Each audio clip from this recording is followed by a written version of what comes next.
ज्ञानेश्वरी अमृत आपुल्या भाषेचे भाग्य दीना कळू दे काय हे आमुचे. जय देव जय देव जय देव जय देव श्री ज्ञानेश्वर. योग्यांची माऊली भक्तांची सावली देव साकार. जय देव जय देव.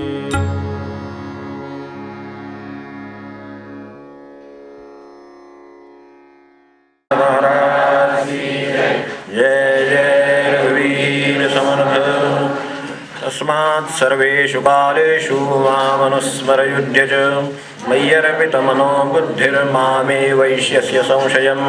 डोळाचे देखावे का कानी ऐकावे मनी दे भावावे बोलावे साधे ते आत बाहेरी आगवे मीच करुणी घालावे मग सर्वी गाळी स्वावे मीच आहे अगायसिया जरी झालिया मनन मरिदे देह गेलिया महासंग्राम केलिया भय काय तुझ तू मन बुद्धी साचेसी जरी माझ्या स्वरूपी अर्पिसी तरी मातेची गा पावसी हे भागमान हेच काही सयावरी होये ऐसा जरी संदेह वर्तत आहे तरी अभ्यासून आदि पाहे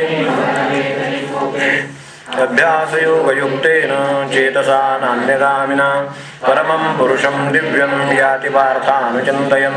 तेनि चित्ते जाणोनि स्मरे बाहेरी पद्मासन रचुनी उत्तराभिमुख वैसोनी जीवी सुखसूनी कर्मयोगाजे आतु मिलयनि मनोधर्मे स्वरूप प्राप्तीचे निप्रेमे आपे आप संभ्रमे मिळावया आकळले नियोगे मध्यमार्गे अग्निस्थानवने निगे ब्रह्मरंध्रा तेथा चेत चित्ताचा सांगा तू आज बाणा दिसे मांडतू तेथ प्राणू गगनातू संचरेगा परिमनाचे निस्थैर्ये धरिला भक्तीची भावना भरला योग गळे आवरला सज्जोनी तो जडा जडा ते वरितू रचतू जैसा घंटानादयस्तु घंटेसी जोय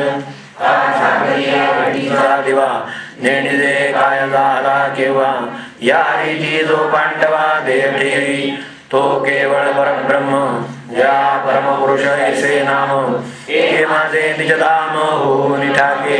कुंडली वरदारी विठ्ठल श्री ज्ञानदेव तुकाराम हरिनाम महाराज.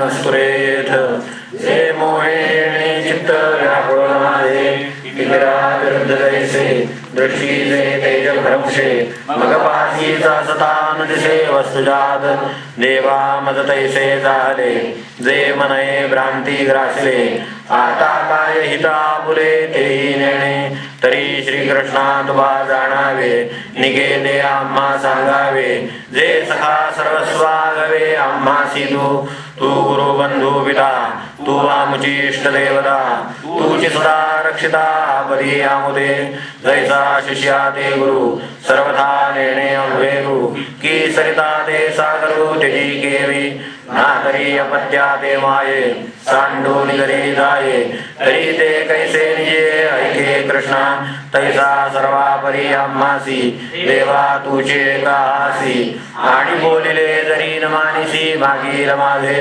तरी उचित काय आम्हा जे व्यभिचरे ना धर्मा ते लढकरी पुरुषोत्तमा सांगे ज्ञानदेव तुकाराम.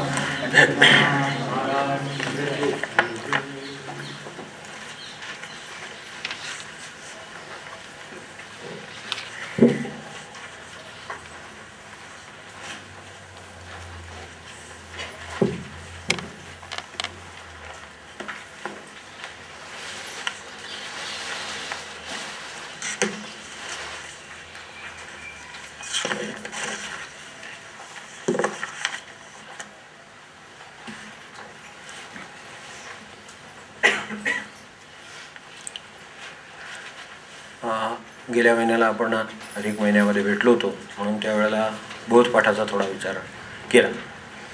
त्यामध्ये त्यातला संदर्भ असावा आणि आपण सध्या काय विषय पाहतो त्याचाही त्याच्याशी संबंध काय आहे किंवा काही उपयुक्त आहे का हे बघावं म्हणून आत्ता आपण ज्याचे आणले उधार परतभावे हा व्यवहार, असं आपण देहाबद्दल कशी भूमिका असावी सांगणारा अभंगही आत्ता पाहिला. मुळात मागा एकदा आपण ह्याचा उल्लेख केला होता, तसं आपल्या लक्षात असेल की अधिक महिना आला असेल, ठीक आहे, आता चातुर्मास आहे, म्हणजे चतुर्मास आहे म्हणतात चतुर्लेखनाप्रमाणे, तर चतुर्मास आहे असं म्हणतात. तर तो येईलच पुढे, आषाढी आहे, अमकाय तुमकाय, काहीतरी निमित्ताने आपण साधनेत असावं एवढाच त्याचा अर्थ आहे.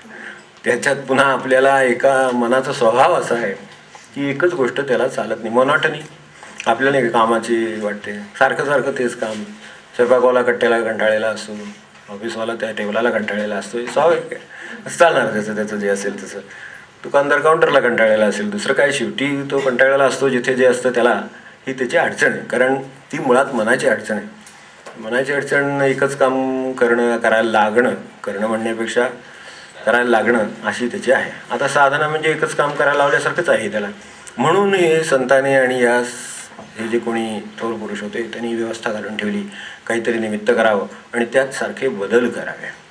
काकासाहेबांनी एका ठिकाणी म्हटलं, आपल्याला आठवत असेल, की पूरक साधनं बदलीत राहणं हे आपलं साधन आहे. मागे एकदा आपण बघितलं तर पूरक साधनं बदलत, मुख्य साधन ठरलेलंच असतं. मुख्य काय, नामच घ्यायचं आहे आपल्याला, सांगताजवळ आलीच आहे, आपल्या आढावा सुरू असेलच तर आणि जवळजवळ सगळे लोक पोचले असतील किंवा पुढेही गेले असतील ओलांडून, पण ते मुख्य साधन आहे हे तर खरंच आहे. पण पूरक साधन आहेत जी नामाकडे परत एकदा माणसाला नेतात, किंवा नामाला लागणारी जी बाकीची बैठक असते ती मिळवून द्यायला प्रयत्न करतात. कारण नामाला नुसतंच नाम पुरत नाही, त्याला बाकीची बैठक लागते. बसण्याची बैठक एक वेळ नसली तरी चालेल, फिरत का होईना पण नामात राहावं, काय असेल ते आपलं काम करीत का होईना पण नामात राहावं. यावेळेला जी चित्ताची, शरीराची किंवा अनुकूलतेची जी बैठक लागते ती सगळी मिळवावी म्हणून ही सगळी साधनं आहेत आणि ती पूरक साधनं म्हणून उल्लेखलेली आहेत. तर तसं हे आता बोधपाठाचे विवरण केलं, आणखीन काय नवीन म्हटलं, नवीन एखादा अभंग घेतला, काहीतरी असं सुरू करून, तसंच आता चतुर्मासामध्ये सुद्धा आपण आपल्यासमोर काहीतरी येईल, कदाचित आलं तर उत्तमच आहे. आपणही आपल्या परीने काहीतरी करत राहू. तसं हे त्या टिकण्यासाठी चाललेले हे प्रयत्न आहेत. कारण या टिकायचं अशासाठी की आत्ता जो आपण श्लोक शेवटचा पाहिला, अगदी जिथेपर्यंत वाचून ठेवलं आहे, म्हणजे तिथेपर्यंत पाहून होईल असं नाही, पण निदान वाचून ठेवलं आहे, त्यातली अगदी महत्त्वाची ओळी जी प्रसिद्ध आहे, का झाकलीये घटीचा दिवा, नेणिदे काय झाला केव्हा. 98. या रीती जो पांडवा देह ठेवी. देह कसा ठेवावा याचं प्रसिद्ध उदाहरण आहे ज्ञानेश्वरांचे. कोणाला माहीत नाही असंही नाही, पण यावर घट झाकून ठेवावा एखाद्या. आपण आपल्याकडे पूर्वी कंदील वगैरे होते माहिती, काचेच्या याच्यामध्ये झाकून ठेवले असायचे, तर त्याचं तेल संपलं की तो कधी शांत झाला हे कळत सुद्धा नाही. तितकं सहजतेने माणसाने जावं. आता जावं म्हणलं रे, काय नवीन काढले तर असं काय. आता शेवटी इथं तर सगळे मरण्याची तयारी करण्याचाच प्रश्न आहे. काय की परमार्थ हा मुळात जगण्याची तयारी किती करण्यासाठी, याच्यापेक्षा मरण्याची तयारी कशी करावी याच्यासाठीच आहे. परमार्थाचं मूळ कामच हे आहे की माणसाला कसं मरायचं ते कळावं, आणि कसं मरायचं ते करावं याचं सर्वात महत्त्वाचं कारण की पुन्हा जन्माला न येता कसं मरावं ते कळावं. हे खरं कारण आहे. पुन्हा जन्माला यावं लागू नये अशा पद्धतीनं कसं मरावं हे जिथं कळतं त्यालाच परमार्थ वाढायचं आपल्या दृष्टीनं. बाकीचं काय आहे की त्यासाठी काहीतरी आधी करावं लागतं ना. असं कसं एकदम मरता येईल माणसाला, नाही काय, एकदम काही बरं होता येत नाही. थोडी औषधं घ्यावी लागतात, थोडं पथ्य पाळावं लागतं. सगळं झाल्यानंतर मग तो बरा झालेला दिसायला लागतो. तर बरा होण्याची प्रक्रिया ही जरी त्या क्षणी बरा झाला एवढीच असली तरी बरं होण्यासाठी बाकीचं जे करायचं असतं ते सगळं त्या परमार्थात अनुषंगाने येतात. म्हणून बाकीच्या ठेवणी बदलायला लागतात सगळ्या. त्या ठेवणी बदलण्याचा विचार परमार्थामध्ये येतो, तो एवढ्यासाठीच येतो. मग पैसा कसा मिळवावा, मग खर्च कसा करावा, मग लोकांचे कसं राहावं, घरच्यांची कसं राहावं, अमकं करावं तुमकं करावं, सगळं त्या परमार्थात काय येतं तर ते कर्ज मरावं हे कळायचंय. म्हणून अंतिमतः तेच करायचं. आणि ते कसं करावं हे छान यात सांगितलेलं आहे. का झाकिलीये घटीचा दिवा, नेणिदे काय जाहला केव्हा. काय शब्द असतील ऐकलं तरी सुद्धा, म्हणजे एका बाजूने आपल्यावर येऊ नये असं वाटतं, पण तरी सुद्धा असं झालं तर बरं असं वाटतंच की कुठंतरी, नाही का. कारण आपण पाहतोच काय काय हाल माणसांचे होतात, किती तऱ्हा होतात. तर हे सगळं पाहिलं तर झाकिलीये घटीचा दिवा, नेणिदे काय झाला केव्हा, या रीती पांडवा जो देह ठेवी. असा देह ठेवता येणं हे करत होतं. आणि यातही तो झाकिलीये घटीचा दिवामध्ये सुद्धा पुन्हा त्याच्यात तो पुन्हा जन्माला नाही आला हे त्यांनी साध्य करून गेला. हे खरं महत्त्वाचं आहे. तर नुसतंच असं जाणं सुद्धा नाही की त्याच्यावरती ते वर्णन केलेलं आहे, पुढे वर्णन केलेलं आहे. ओंकार आहे, काय काय बाकीच्या गोष्टींचा उल्लेख आहे, पण त्यातलं एवढं आपण लक्षात ठेवू की असं मरता यावं चांगल्या तऱ्हेने छानपैकी, आणि कसं असावं की हवंसं असावं आणि मग मरावं. असं आता कंटाळले लोक आता कधी एकदा असे काय वाट बघतायत वगैरे असं कधी जाऊ नये, हो की नाही. म्हणून ते सगळं कळावं म्हणून, पण त्यासाठी काहीतरी वेगळ्या पद्धतीने प्रपंच करावा लागतो. त्याचं मॉडेल कळावं म्हणून गेल्या वेळेला आपण ग्लोबल लोकल मॉडेल पाहिजे की कसं राहावं, नाही का. गेल्या वेळेला आपल्याला आठवत असेल तर ती आपण पाहिली होती. त्याचा नुसता फक्त उल्लेख केला आणि ती 7 पदांचा तिथे संबंध आला आणि ते प्रश्न त्यांनी सुरुवातीला विचारले. इथं आपला खरा विषय आहे आजचा, आणि याचा संबंध या सगळ्याशी आहे. कारण इथे सुद्धा आत्ता जो आपण अभंग पाहिला होता, देण्या कर्ज प्रारब्धाचे देह आणि ती उधारीचे, तर हे अक्षरशः उधार आणलेले वस्तू आहे. आपलं काम झालं ते कार्यासाठी घरातली ते भांडी घेऊन येतात, काय वस्तू आणतात, वेळ झाले की आपलं त्याला पोच केलं, काय ते भांड घेऊन टाकलं, मोकळा झाला. ते सांभाळायला नको काय आमचं असं वाटतं. तर ते तेवढ्यासाठी आणलेलं असतं. ते जसं आणलेली वस्तू भाड्याने आणलेली असावी किंवा कर्जावर आणलेली असावी, तर तशी ही आपण आणलेली वस्तू आहे ही त्याच्याकडे बघण्याची दृष्टी आली तर माणसाची त्याच्या जगण्याचा वर परिणाम काय होईल याचा क्षणभर विचार करतो. त्यांच्या आणलेली वस्तू आहे एखादी जी आपण वापरायला उधारीनं आणलेली आहे किंवा बाजूने आपण शेतात मागून नाही वस्तू एखादी आणत, तर तशी एखादी वस्तू आणली त्या कार्यापुरती, तर त्यांचं आहे जरा म्हणजे आपटताना असं म्हणत नाही, ठेवताना हळू ठेवू जरा, असं नाही म्हटलं तरी त्यांचं एवढंच नको, पुन्हा मागायचं आहे आपल्याला, कधीतरी लागतं. आता तसंही वापरणारे असतील लोक, नाही असं म्हणत नाही मी, पुन्हा काही मिळत नसेल त्यांना, पण यासाठी तरी निदान आपण वापरताना जी काळजी एखादी दुसऱ्याच्या वस्तूची घेतो की बाबा जरा ठेवताना खाली जपून ठेवली, वापरली, व्यवस्थित धुतलं पुसलं, त्याचं त्याला परत केलं, तर आता अशा तऱ्हेचं देह आपण उधारीनं आणलेलं आहे. कारण आपलंच काहीतरी राहिलं, आपलं काहीतरी राहिलेलं आहे म्हणून चालू. ज्या अर्थी आलो, महाराज म्हणायचे तसं की तुरुंगात आहे याचाच अर्थ काहीतरी चुकलंच आहे म्हणून आलेलं आहे. कोणाचं काय चुकलं, किती चुकलं किंवा काय झालं याला काही महत्व नाही. एवढं नक्की आहे की काहीतरी राहिले, आणि काहीतरी राहिले हा काही जन्माच्या वेळेचा हिशोब आपल्याला बघायची गरज नाही. आज सुद्धा असं वाटतंच की नाही अजून संध्याकाळी काहीतरी राहिलंच आहे. आत्ता या क्षणी समजा असं म्हटलं की झालंय ना सगळं, आता नाही काहीतरी राहिलंय, म्हणजे ज्यांचे तरुण बिरुण अगदी आहेत त्यांचं सोडा सगळ्यांचं, पण अगदी जरी म्हातारं मनुष्य असलं किंवा अगदी वयस्कर असलं, अगदी जबाबदार झाले असल्या, तरी सुद्धा असं वाटतं की उद्याचं काम आहे, परवाचं काम आहे, तेरवाचं आहे, 2 वर्षाचं प्लॅनिंग, 5 वर्षाचं प्लॅनिंग, काय काय किती प्लॅनिंग माणसाच्या डोक्यात कामांची असतात, ती आज सुद्धा या क्षणी असतातच ना. मग ही जर शिल्लक राहतात तर आपलं काहीतरी शिल्लक राहिलं म्हणून आपण आलो म्हणलं तर काय चुकलं. बरोबरच आहे, काहीतरी शिल्लक राहिलेलं असल्याशिवाय कैदेत पडलाच नाही माणूस, कारण देहानी कैद केलेल्या माणसाला. आज विचार केला तर आपल्याला काय स्वातंत्र्य द्यायच्या पलीकडे तेवढंच, म्हणजे जे काय स्वातंत्र्य आहे ते जसं महाराज म्हणायचे ते तुरुंगात जसं ठेवतात एखाद्याला आणि त्याला इकडून तिकडे फिरण्याचं भरपूर स्वातंत्र्य असतं. आता ह्याला स्वातंत्र्य म्हणायचं असेल तर म्हणायला हरकत नाही, जेलच्या ह्या टोकापासून त्या टोकापर्यंत कुठेही जाऊ शकतो तो, म्हणजे बोलतच त्याला स्वातंत्र्य. बरोबर आहे, काही काही लोक त्याच्यापेक्षा असतात आणखीन आत, तर त्यांना ते अजिबात बाहेर सूर्यप्रकाश सुद्धा दाखवत नाहीत किंवा काही करत नाहीत, असं त्यांना बांधूनच ठेवलं जातं. काही नंतर अगदी सकाळ दंड लावून ठेवले, अमकं केलं, तसं त्याच्याप्रमाणे त्यात हे मोठेच म्हणायचे. पण मोठे म्हणायचे तरी सुद्धा 4 भिंतीच्या आतले त्या कैदी त्याच्यातलेच ना शेवटी. मग तसा विचार केला तर प्रत्येकजण देहामध्ये कैदच आहे. तर तो जो कैद झाला त्याचं कारण काय की काहीतरी त्याचा अपराध किंवा काहीतरी राहिलं म्हणून. आज जर समजा काही राहिलं नसलं तर चला निघायचं म्हणलं तर तयारी आहे, असं जसं असेल तर. असं कोणाला कोण म्हणत नाही, कोणी ऐकून पण घेणार नाही, त्या आता त्याला अजिबात देणार नाही काय असलं काय बोलला तर असं असेल. कारण ते अस्वस्थता येते ते ऐकलं तरी सुद्धा. पण मनाची तयारी म्हणून विचार केला तर अशी तयारी असेल तर किती आनंद असेल असं वाटेल आपल्याला. कारण आपलं नाही तर दुसऱ्यांचं तरी बघून आपल्याला वाटेल की अशी यांच्या मनाची तयारी असेल तर किती आहे, बरं आहे असं वाटेल, आणि काय साधलंय असं वाटेल. तर काय साधलं ते त्यांना हे कळलं की हे सगळं प्रारब्धाचं राहिलेलं कर्ज फेडायला आपण उधार वस्तू आणली, तिच्या सह्याने हे फेडता येतं म्हणून ही फेडायला वस्तू आणली. माणसाला एक साधं समजा पाणी प्यायचं आहे किंवा काय त्याला समजा एखादी वस्तू खायची आहे, तर ती त्याला देह असल्याशिवाय, त्याला तोंड नाक असल्याशिवाय ती केल्याशिवाय काही नाही. त्याला एखाद्या फुलाचा वास असला तर त्याला त्याच्या नाकाशिवाय पर्याय नाही. हे जितकं खरं तितकं ह्या सगळ्या देहाशिवाय माणसाला पर्याय नाही, हे खरं. आता हे पर्याय नाही असल्यामुळे, तो अपरिहार्य झाल्यामुळे तोच आहे की काय सर्वस्व असं वाटतं. अशी अडचण आहे थोडीशी, बाकी काय नाही. तोच सर्वस्व आहे असं वाटतं ही एक बाजू, आणि तो फक्त उधारीन आणलेली वस्तू आहे ह्या पद्धतीनं त्याला वापरावा ही दुसरी बाजू. यामध्ये कुठेतरी प्रत्येकजण असतो. तर हा कुठे आहे आणि त्यांनी कसं असावं हे कळण्यासाठी जे सगळा अभ्यास आहे तो सगळा यात मांडलेला आहे. एकूणच सगळ्या धर्मग्रंथांचा किंवा ह्या विशेषतः अध्यात्मग्रंथांचा किंवा परमार्थ ग्रंथांचा उपयोग हा आहे की या टोकापासून त्या टोकापर्यंत आपण कुठे आहोत ते कळावं, आणि मग आपल्याला कुठे जायचं आहे ते कळावं आणि ते कसं जावं हे कळावं. तर हे सगळे उद्देश लक्षात घेऊन हे सगळं मांडणी केलेली आहे. तर गेल्या वेळेला आपण त्या मॉडेल पाहिलं, त्यामुळे ते शेवटी शब्द त्याच्या कानावर आले नाही, म्हणजे कानावर आले पण लक्षात आले नाही असं अर्जुनाचं झालं असं आपण म्हटलं. आणि तिथून आपण या अध्यायाला सुरुवात केली. तर त्यांनी त्या आधी अध्याय कथम गोत्रवदे हे मला शोधना, हा कुठला यज्ञ वगैरे विचारलं, हे काय तू शब्द वापरलेस, अधिभूत अधिदैव अधियज्ञ असे शब्द वापरले.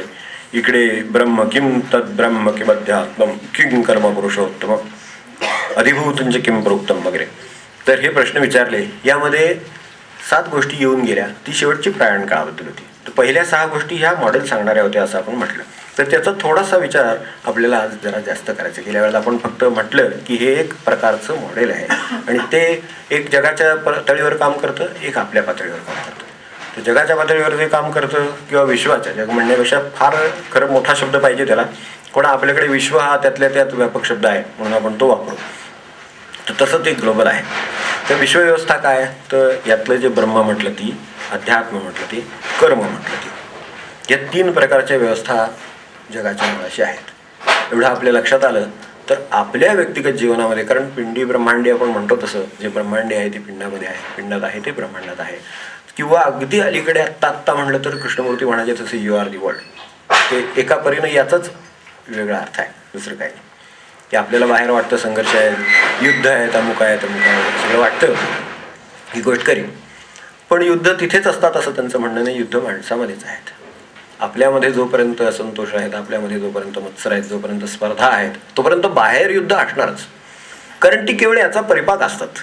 कुठल्या तरी एखाद्या हुकुमशहाच्या मध्ये तिथे ते प्रकर्षाने दिसतं म्हणून त्याचं उदाहरण घ्यायचं. ते प्रत्येकाच्याकडे ते थोड्याफार प्रमाणात असतंच ते, फक्त तो जरा प्रकर्षाने असतो म्हणून तो एकदम जाणवतो. कोणीतरी हिटलर अलेक्झांडर वगैरे आला म्हणजे आपल्याला जरा आदरायला होतो, कारण का ते समोर असतं एक प्रखर की त्याच्यावरून लक्षात येतं. तर त्याच्या ठिकाणी कुठेतरी सत्तेची अभिलाषा म्हणा किंवा काय त्या भूमीची अभिलाषा म्हणा, ती इतकी अभिलाषा इतक्या टोकाला असते की ती एकदम जाणवते की तो हजारो मैल जिंकत जातो. तर असं काहीतरी होतं. तर त्याच्या त्या हजारो मैल जिंकणं काय आणि आपलं एक 4 फूट हात वाढवणं काय, सगळं सारखंच आहे. अर्धी वाट बरोबर आहे की नाही. कारण तेच सगळे 100 पट झाल्यावर त्याचे 400 होणार, तेच 1000 पट झाल्यावर त्याचे 4000 होणार आणि काय वेगळं होणार आहे. तर जोपर्यंत हे माझी मर्यादा, याच्या पलीकडे मला नको असं म्हणण्याची क्षमता माणसामध्ये निर्माण होत नाही, त्याला नकोची साधना असं म्हणतात. आपल्याला ती माहिती असेल. आता विषय निघाला एकदम मला त्या नकोवरनं आठवण झाली. तर नको नावाची एक साधना आहे, ती कोणाला करायची असेल तर करायला हरकत नाही, चांगली साधन आहे. म्हणजे आता तुम्ही म्हणाले खायला प्यायला नको म्हणतात का काय, आता तर तसं काही नाही. आता देहाकडे कसं बघायचं हे शिकायचं आहे आपल्याला. तर आता देहाकडे बघितलं की उधारीची वस्तू आहे. आता उधारीची वस्तू आहे, आपण साधी वापराची वस्तू घेऊ. उधारीची म्हणजे जरा आणखीन गोंधळाची होईल कन्सेप्ट. आपण साधं घेऊ. साधे असा विचार करू की त्यांची वस्तू आपण वापरायला आणली शेजाऱ्यांची काहीतरी, आणि काय पातेलं आणलं, आपल्याकडे लहान आहे, मोठं पातेलं लागतं काही कामासाठी कार्याच्या म्हणून मोठं आणलं. तर ते आणलं आपण वापरून त्यांना दिलं. तर ती आणलेली वस्तू आपण एक त्याला काय ते देऊन काय खराब होऊ नये, धुवून ठेवली, व्यवस्थित घासून ठेवली, पुसून ठेवली, त्यात काय त्याला डाग पडू नये म्हणून ते उलटं करून पाणी बिणीने थळून जावं अशा अगदी व्यवस्थित तिरकं लावून ठेवलं. हे जसं आपण त्याची काळजी घेतली तशी देहाची काळजी माणसाला घेता यावी, त्याचा विचार करता यावा तसा, यासाठी हे उधारीचा देह म्हटलेला आहे. आता त्याला कसा ठेवावा हे कळण्यासाठी त्याच्यामागं हा लोभ आणि ते सगळं आलं. तर तो लोभ जास्त झाला म्हणजे ते देहाला वापरायचा अशा तऱ्हेनं वापरायचा प्रश्न येतो. म्हणजे ते नकोची साधना म्हणजे काय ते सांगत होतो.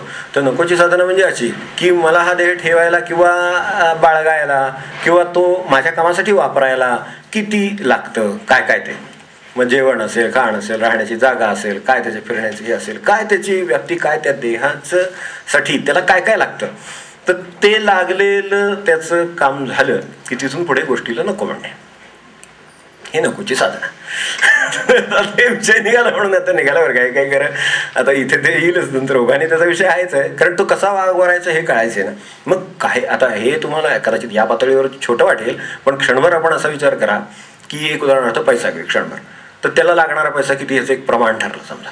तर त्या प्रमाणाच्या बाहेर त्याला मनुष्य जरी खायचा म्हटलं तरी किती खायची होती की नाही. समजा अगदी खादाड माणूस आहे अशी कल्पना करू आपण, दुसराच कोणीतरी असणार, आपण नव्हेच. तर त्यामुळे अगदी आवडता पदार्थ असला तरी आपण नाही खाणार जास्त, कारण आपण संयमी वगैरे. पण ती माणसं अशी काही असतात. तर ती खात सुटली समजा, एका तो पानावर बसलेला मनुष्य तर 2, 4, 5, 10 ताटं किती खाईल. शेवटी त्याची मर्यादा आहे की शरीर म्हणे नको आता असं म्हणेल. म्हणजे जी त्याची गरज आहे ती त्याची झाली की शरीरच संदेश द्यायला लागतं की आता काही आवश्यकता नाही आहे. हे शरीर जे नको म्हणतं ते मनाने नको म्हणतं म्हणजे नकोची साधना. साध्या भाषेमध्ये हे देहाला कसं ठेवावं हे शिकण्यासाठी आहे बरं का. किंवा ब्रह्म किंवा अध्यात्म वगैरे ते काय ते सगळं शिकण्यासाठी आपल्यासोबत काहीतरी करावं लागतं ते हे आहे. तर हे मला काय जे असेल आपलं काम व्यवहार असेल तो मग त्यात सगळा व्यवहार देहाशी संबंधित आला तो त्याचा एवढा झाल्यानंतर मला हे नको. आता मी म्हणत होता असं की आपल्याला की हे आपल्याला या पातळीवर कदाचित पटणार नाही पण क्षणभर आपण विषमतेच्या पातळीवर विचार करा म्हणजे लक्षात येईल की हे काय झालं की काय होतं. हाच पैसा आहे समजा त्या माणसाला हे काय लाख रुपये त्याला लागतात अशी कल्पना करतो. ते लाख रुपये लागणारे त्याचे झाल्यानंतर त्यांनी जर नको नाही म्हटलं तर तो 10 लाख 20 लाख 50 लाख कोटी 10 कोटी वगैरे असे गोळा करतो.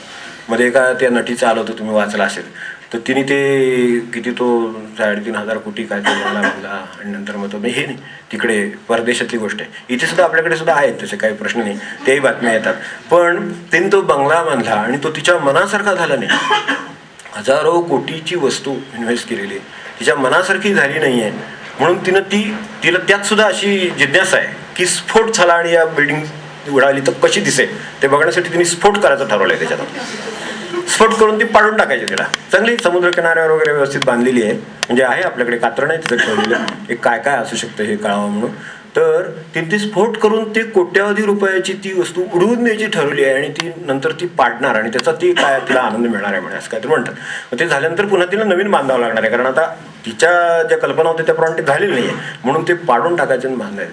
आपला प्रश्न असा चालला होता की विषमतेचे जेव्हा प्रश्न येतो त्यावेळेला हे प्रश्न कुठून निर्माण झाले असतील ते कळेल की कुणीतरी त्या जादा येणाऱ्या पैशाला नको म्हटलेलं नाहीये म्हणून तिकडे ढीग झाला की तो उडवून द्यायला सुद्धा हजारो कोटी रुपयाची गोष्ट तो उडवून द्यायला तयार आहे आणि त्याचं काय ते फोडण्यातलं आनंद पुन्हा ते बांधण्यात परत आणि किती कोटी लागतील कोणास ठाऊक तर तो त्यांना मिळवायचा आहे असं त्या नटीची गोष्ट आहे याच्यातली परदेशातल्या.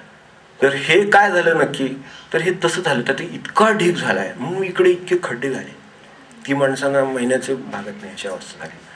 म्हणजे कुणीतरी नकोची साधना केली नाही तर तिचा सामाजिक परिणाम काय होतो हे आपल्या लक्षात आलं असेल. आध्यात्मिकदृष्ट्या काय होईल हे साधा सामाजिक परिणाम सामाजिक हा तर मी साधा समजतो कारण तो दृश्य आहे बाह्य आहे तो दिसतो आपल्याला. म्हणून नको हा एक प्रकार आहे की देहाच्या बाबतीतल्या जसं आपलं शरीर आपल्याला संदेश देतं की ह्याच्यापेक्षा नको आहे मला असं सांगता आणि ते नाही ऐकलं तर माणसाला त्याचा परिणाम भोगावा लागतो त्रास होतो त्याला. म्हणजे असह्य त्रास माणसाला त्याने होतो.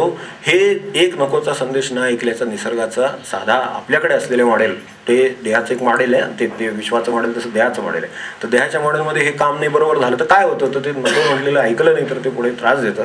तर तसंच मनाचं सुद्धा होणं मनाने सुद्धा नको ह्याच्यापेक्षा आवश्यकता नाही असं म्हणणं म्हणजे ती नकोची साधना आहे. ती खूप बाबतीत करावी लागते. ती प्रसिद्धीला करावी लागेल पैशाला करावी लागेल ती जागेला करावी लागेल काय अनंत गोष्टी सगळ्या जे आणि यातच सगळी उसाबर झाल्यामुळे ते भगवंताची आपल्याबद्दल काय योजना आहे वगैरे ते सगळं बाजूलाच राहील. भगवंताने किंवा आपण कशासाठी आलो होतो आणि कुठे जायचे वगैरे हे सगळे विचार इतके लांब राहिलेत म्हणून आपण बोलतो ते अक्षरशः आश्चर्य वाटतं का अरण्यवृत्तून वाटतं. बाहेर जर आपण गेलो कुठेतरी मुंबईत वगैरे गेलात आपण किंवा अशा एखाद्या बिझी शहरामध्ये वगैरे की जिथे हे असले काहीतरी गप्पा म्हणजे अरण्यातल्या गप्पा झाल्यात तर तिथे इतके वेगळ्या वातावरणात आपण आलो हे काय चाललंय इथे आपण कसली ज्ञानेश्वरी काय जगात आमचं ध्येय काय काय काय काय बोलतोय असं वाटतं. तिथे गेलं तर इतकं अस्वस्थता येते कारण हे जे नकोचं जे आहे ना ते बिघडलं आणि त्या देहाकडे बघण्याचा दृष्टिकोन बदलला म्हणून ते अंतिम ध्येय समजून सगळी पळापळ चालू आहे. आणि त्यात आता फारच लोक जसं ते महाराज म्हणायचे तसं अनेक लोक वेळे असले म्हणजे मग ते शहाण्यालाच वेळा ठरवतात तशी अवस्था झाली आहे. काय करायचं आता मेजॉरिटी ठरते सध्या आता काही इलाजच नाही आहे त्यामुळे थोडंसं वेळ पण आपल्या वाटायला येतं त्याला काही इलाज नाही. पण काय आपल्याला आहे ते कळलेलं असं आहे हे कशाने झालेलं आहे आणि काय झालेलं आहे. तर हा बघण्याचा दृष्टिकोन यावा म्हणून जगाची रचना पाहिली तिला ते मोठं मॉडेल म्हटलंय ते ब्रह्म अध्यात्म आणि कर्म. त्याच्याबद्दल थोडी कॉमेंट करतो आणि पुढे जातो कारण आपला मूळ विषय त्याच्यातला पुढचा भाग बघायचा आणि कशासाठी सांगितलंय आणि त्याचा उपयोग काय हे बघायचं आहे खरं म्हणजे. तर यांनी याची व्याख्या करताना इथे सगळ्या केलेल्या आहेत तर त्या आपण यातून पाहिल्या तरी चालतील. बघण्याचं कारण एक बघून जाऊ जाता की आपण भगवंताच्या खरोखर म्हणजे आत तर आहेच आहे बाहेर तर आहेच आहे आत आहेच बाहेरही आहे आतही आहे असे अक्षरशः भगवंताच्या दारामध्ये किंवा घरामध्ये आपण बसलेले आहोत. इथे एक ओवी येऊन गेली ती कदाचित माझी सांगताना दुर्लक्षित होईल म्हणून एकदा वाचून दाखवतो आपल्यासमोर बघा. 6वी देखा धवळारी चिंतामणीचा जरी पौडला होय दैवाचा, तरी ओसणताही बोलू तयाचा, तरी सोपून वाचे. ही 6वी जी ओवी आहे ती लक्षात ठेवून आपण पुढे जायचं अशासाठी की आपण भगवंताच्या दारामध्ये आहोत, अक्षरशः घरामध्ये आहोत. कारण इकडे तर घर आहेच आहे, बाहेर त्याचंच घर आहे सगळं, अशी परिस्थिती आहे. तर या सगळ्या घरामध्ये आपण हे कसं घर आहे त्याने एक उदाहरण दिलेले. एखादं चिंतामणीचं घर आहे आणि त्याच्यात एखादा मनुष्य झोपला आणि झोपेत काहीतरी बडबडला तरी ते खरं होतं. तर आपण जरा म्हणून विचार करूनच विचार करावा काय करायचं. कारण भगवंत आत बसलाय आणि बाहेर बसलाय. बिडकर महाराज म्हणायचे की ईश्वर भक्तीचं फलित काय, तर त्याला ज्याला जे पाहिजे ते त्याला देणं हे ईश्वर भक्तीचं फलित आहे असं म्हणायचे. आता हे मला वाचलं त्यावेळेला जरा विचित्र वाटलं की तसं मग ईश्वर भक्ती करून सगळं मिळेल माणसाला. तर तसं असं यासाठी हे सोपं वाटतं. पण प्रत्यक्षात जर तुम्ही चुकीची मागणी केली असेल तर ती सुद्धा पुरी होईल आणि त्याचे सगळे परिणाम नव्हे दुष्परिणाम सुद्धा भोगावे लागतील. कारण त्याचं काम आहे फक्त तुमचं जे काय आहे ते ॲक्सिलेट करून तुम्हाला देणं, हे ईश्वर भक्तीचं काम आहे. आता एखाद्याने भगवंतच मागितलं तर भगवंत देणं सुद्धा त्याचंच काम आहे. तर आता काय मागायचा हाच प्रश्न आहे खरा म्हणजे. तर म्हणून त्यांनी मुद्दाम चिंतामणीचं उदाहरण दिलं की जे इच्छिल ते खरं करील असा जो आहे तिथे आपण बसलेले आहोत. आणि जर आपण समजा मागताना चुकलो तर चुकीचं मागितलेलं जे काय असेल ते सुद्धा पदरात पडेल आणि ओझं व्हावं लागेल. आधीच उदारीच्या याच्यावर आलोय आणि ते सगळे फेडायला आलोय, तर आता काय चुकीचं मागितलं जाऊ नये यासाठी देखा धवळारी चिंतामणीचा, जरी पौडला होय दैवाचा. तर असा एखादा समजा तिथं पहुडला जर पडून राहिला आणि तिथं काहीतरी बरळला, बडबडला, चुकून बोलला, झोपेत बोलला, काही बोलला तरी ते खरं होतं. कारण तो बसलाय ती जागा अशी आहे, किती चिंतामणीची जागा आहे, इच्छेलेलं देईल अशी जागा आहे. तसं हे भगवंताची ही ज्या जागेवर आपण पोहोचलो आहोत, काल आपला ड्रायव्हिंग सीटचा विषय निघाला, तसे ह्या ड्रायव्हिंग सीटवर बसले आहोत. तर तसे त्या जागी आता म्हणेल ते खरं होते. तुम्ही म्हणून माणसं बघा एखादा ध्येय धरतात आणि पार पाडतात. ते 25 वर्ष कष्ट करतील पण ते त्याचं यश मिळवतातच मिळवतात. आपण व्यवहारामध्ये सुद्धा हे पाहिलंच आहे. प्रयत्नाधीन कितीतरी गोष्टी अशा आहेत की ज्या प्रयत्नाला आहेत वश होतात. कारण याचं काय की तो भगवंत होय म्हणत असतो, तो इतका जवळ बसलेला आहे, बाहेर तर आहेच आहे. मग त्याचं मॉडेल किंवा ध्येय किंवा आपण त्याचं उद्दिष्ट लक्षात नाही ठेवलं आणि जर चुकीचं मागितलं तर ते पण मिळण्याची शक्यता आहे. म्हणून जरा सावध राहावं असं त्यांचं म्हणणं आहे. हे आपल्याला ह्या 6व्या ओळीमधून जाता जाता मागण्याबद्दल एक कॉमेंट आहे तेवढी बघून पुढे गेलेलं. बरं, आता हे जे ब्रह्म अध्यात्म कर्म हे जे 3 शब्द वापरले ते तिथलं मॉडेल सांगण्यासाठी जगाचं काम कसं चालू आहे तर याचा ब्रह्म हा सर्वात व्यापक अशा अर्थाची कल्पना मांडण्यासाठी शब्द मांडला. आपण गेल्या वेळेला पाहिलं होतं की हा केवळ एक किती व्यापक आणि काय कर्तृत्वाचं काहीतरी नाव द्यायचं त्याला, व्यापकतेला, कर्तृत्वाला, समग्रतेला, चालवणाऱ्याला काय नाव द्यायचं ते नाव देणं शब्दामध्ये शक्य नाही. म्हणून ब्रह्म म्हटलं असं म्हटलं तरीच आहे. ते ब्रह्म आहे. तर त्याचे त्यांनी वैशिष्ट्य दिलेत की ते आदी कारण आहे, ते चैतन्य आहे, ते अविनाशी आहे वगैरे, ते परब्रह्म. इथं म्हटलंय सुरुवातीला आपण जर या व्याख्या पाहिल्या तर मग म्हणितले सर्वेश्वरे जे आकारी खोकरे कोंदले असत न खिरे कवणे काळी वगैरे ऐसेही परिविरुळे ये विज्ञानाची खोळे हलवले न गळे ते परब्रह्म. आता ही ब्रह्म म्हणजे ह्या सगळ्याचं कारण असले, कारण ह्या सृष्टीचं कारण तर आपल्याला सापडत नाही आहे. काही करणारा कोणीतरी आहे, कार्य तर दिसतं आहे. तर जे कार्य दिसतं आहे त्याला कर्म म्हटलं. हे सगळं जे बाजूला कार्य दिसतं याला कर्म म्हटलं. आणि त्याच्या अलीकडे मध्ये काहीतरी राहिलेलं आहे. याला काय करावं असं वाटलं, ते कसं राहतं. एखादा आपल्याला गुरुदेवांचं सोपं सांगतो म्हणजे हे कर्म ब्रह्म अध्यात्म जर आणखीन क्लिअर होईल की मागे एकदा आपण गुरुदेवांचा संदर्भ पाहिला होता. उद्या पुण्यतिथी उल्लेखही केला त्यांचा आणि 50वी आहे म्हणून काल आपण त्याची आठवण पण केली होती. तर मोठा कार्यक्रम तिकडे निंबाळमध्ये सुरू आहे. तर ही जी गुरुदेवांचं ते गुरुदेवांना विचारलं होतं ना की तुमची काय फिलॉसॉफी आहे, तर त्यांनी येऊन राहावं म्हणून त्यांनी सांगितलं. माझ्याकडे त्यांनी येऊन राहावं आणि माझं तत्त्वज्ञान काय आहे ते शिकावं. म्हणजे थोडक्यात माझं जे तत्त्वज्ञान आहे ते अंमलात आणतो मी असं म्हटल्यासारखं काय. माझं जे तत्त्वज्ञान आहे ते मी अंमलात आणतो. संतचरित्राचा कित्ता आपण जो पाहतोय तो सुद्धा त्यासाठीच पाहिला की तिथे प्रत्यक्ष ते जगलं जातं. म्हणून जे जगलं जातं त्यातून शिकणं सर्वात उत्तम, कारण ते त्याचा स्वभावच असतं. म्हणजे वेगळं मागे अगदी आपण पूर्वी एकदा उल्लेखही ऐकला असेल ते त्यांच्या परदेशातून जे शिष्य होऊन गेले पुढे आणि त्यांनी इथे येऊन त्यांचं निरीक्षण केलं वगैरे सगळं. तर त्यांनी त्यावेळेला हीच कॉमेंट केली होती गुरुदेवांच्या बद्दल की ते स्वतःच संत असल्यामुळे त्यांना संत आहोत असं दाखवण्यासाठी वेगळं काही करावंच लागत नाहीये. कारण ते असल्याचमुळं ते जे वागतात ते संतत्वाचंच वागलेलं असतं. तर हे जितकं ह्या जो स्वभाव आहे म्हणजे जे सहजपणे वागणं आहे ते ब्रह्माचं जे सहजपणे वागणं आहे ते खरं अध्यात्म आहे. ते लोकांसाठी आहे, ते कल्याणासाठी आहे, ते आनंदासाठी आहे, ते सतत जाणीवरूप आहे. हे सगळी जी त्याची वैशिष्ट्ये आहेत ती सगळं मिळून जे आहे ते खरं अध्यात्म आहे. त्याला खरं अध्यात्म करायचं असेल तर त्यानं ते लक्षात ठेवावं की ब्रह्माचा जो स्वभाव आहे, आपण म्हणतो ना, तो काही केलं तरी स्वभाव त्याचा बदलणं कठीण आहे असं आपण म्हणतो. आणि तो फार प्रयत्नाने आणि साधनेने माणसाला बदलावा लागतो, आवरावा लागतो. मग कारण का, स्वभावाचं ते लगेच येतं. माणसाची मातृभाषा ते नाना पाटणीसांनी जर पाणी मारून काढले किंवा काय, तर ते त्यांनी लगेच गुजरातीत बोलल्याबरोबर ते सांगितलं. कारण तो झोपेत त्याला जर पाणी मारलं तर तो त्याची मूळ भाषा त्यात सहजपणे बोलेल, कारण ती इतकी मुरलेली आहे, आतपर्यंत गेलेली आहे, ती सहजपणे येईल. आपण इतिहासात गोष्ट शिकतो तसं. तर तसं हे जसं फडणवीसांनी काढलं की हे यावरनं कळेल, कसं कळेल, काय तर त्याच्यावर पाणी मारा म्हणजे लगेच कळेल. मग इतर जरी भाषा तो कितीही जागृतीच अगदी ह्यानं बोलत असला, सफाईने बोलत असला आणि हुडकणं कठीण असलं की ह्याची मातृभाषा कुठली, तर ती त्यावेळेला कळेल. ती मातृभाषा स्वभावगत झालेली आहे. तसं ब्रह्माचा जो स्वभाव आहे तो जाणून घेणं आणि तसं जगणं म्हणजे अध्यात्म आहे खरं सांगायचं तर. आता ते विशाल आहे, आपल्याला विशाल व्हायला लागेल. आता विशाल व्हायला आम्हाला आमच्या सीटवर दुसरं चालतच नाही कोणी बसलेलं, काय ते आमच्या घरातली माणसं आमची व्हायची अवघडून काय विशाल व्हायचं काय.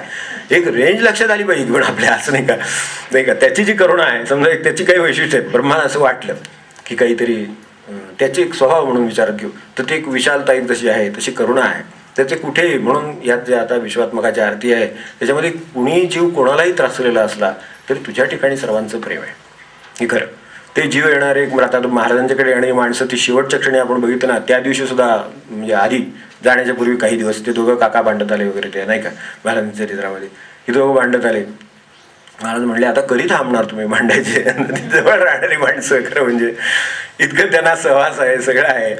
पण आता महाराजांनी एवढं सूचित केलं की आता मी नाही अशी अवस्था आली, आता मी जाणार, इतकी अवस्था आली तरी तुमचं भांडण काय मिटायला तयार नाही. ही दोन माणसं एकमेकांना त्रासलेली आहेत, पण महाराजांचं दोघांच्यावरही प्रेम आहे एकच. अशी ही माणसं असतच, अशी सगळीचकडे सत्पुरुषांचं काय, सगळं सत्पुरुषांच्या विशेष लक्षात येतं ते तिथे गेलं की, कारण त्यांच्याकडे सर्व तऱ्हेची माणसंही आलेली असतात.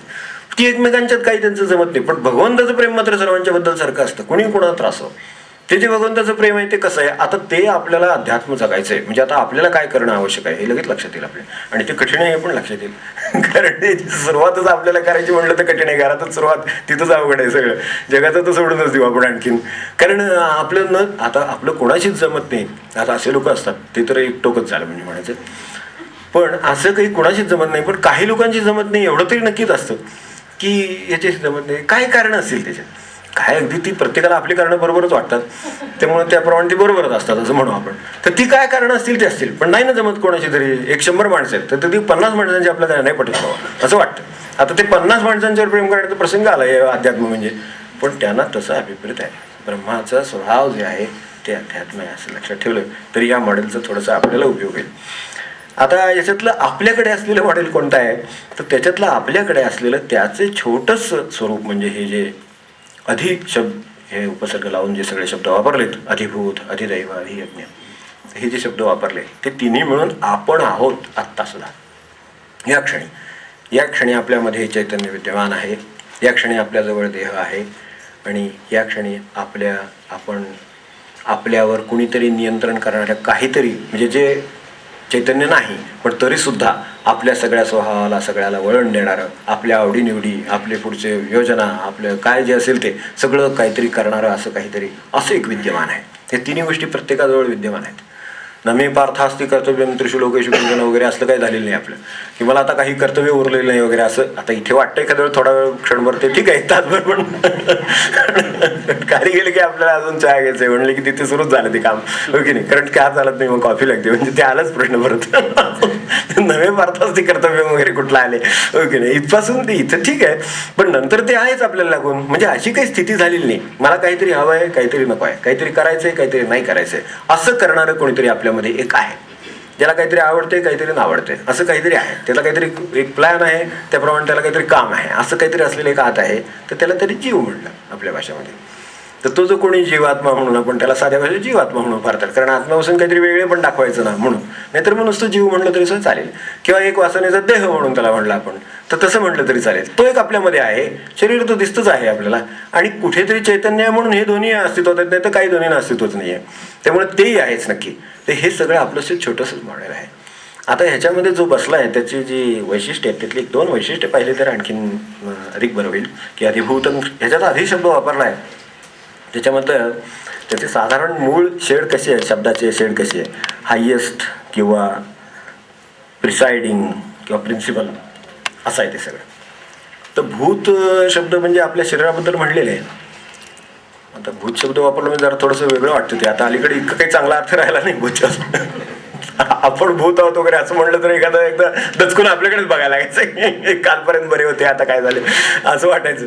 तर हे अधिभूत आपण आहोत, म्हणजे आपलं शरीर धारण केलेले आपण आहोत. तर हे शरीर हे एक हायेस्ट बिईंग आहे, हायेस्ट कॅटेगरी ऑफ बिईंग आहे, म्हणून त्याला अधिभूत म्हटलेलं आहे ना.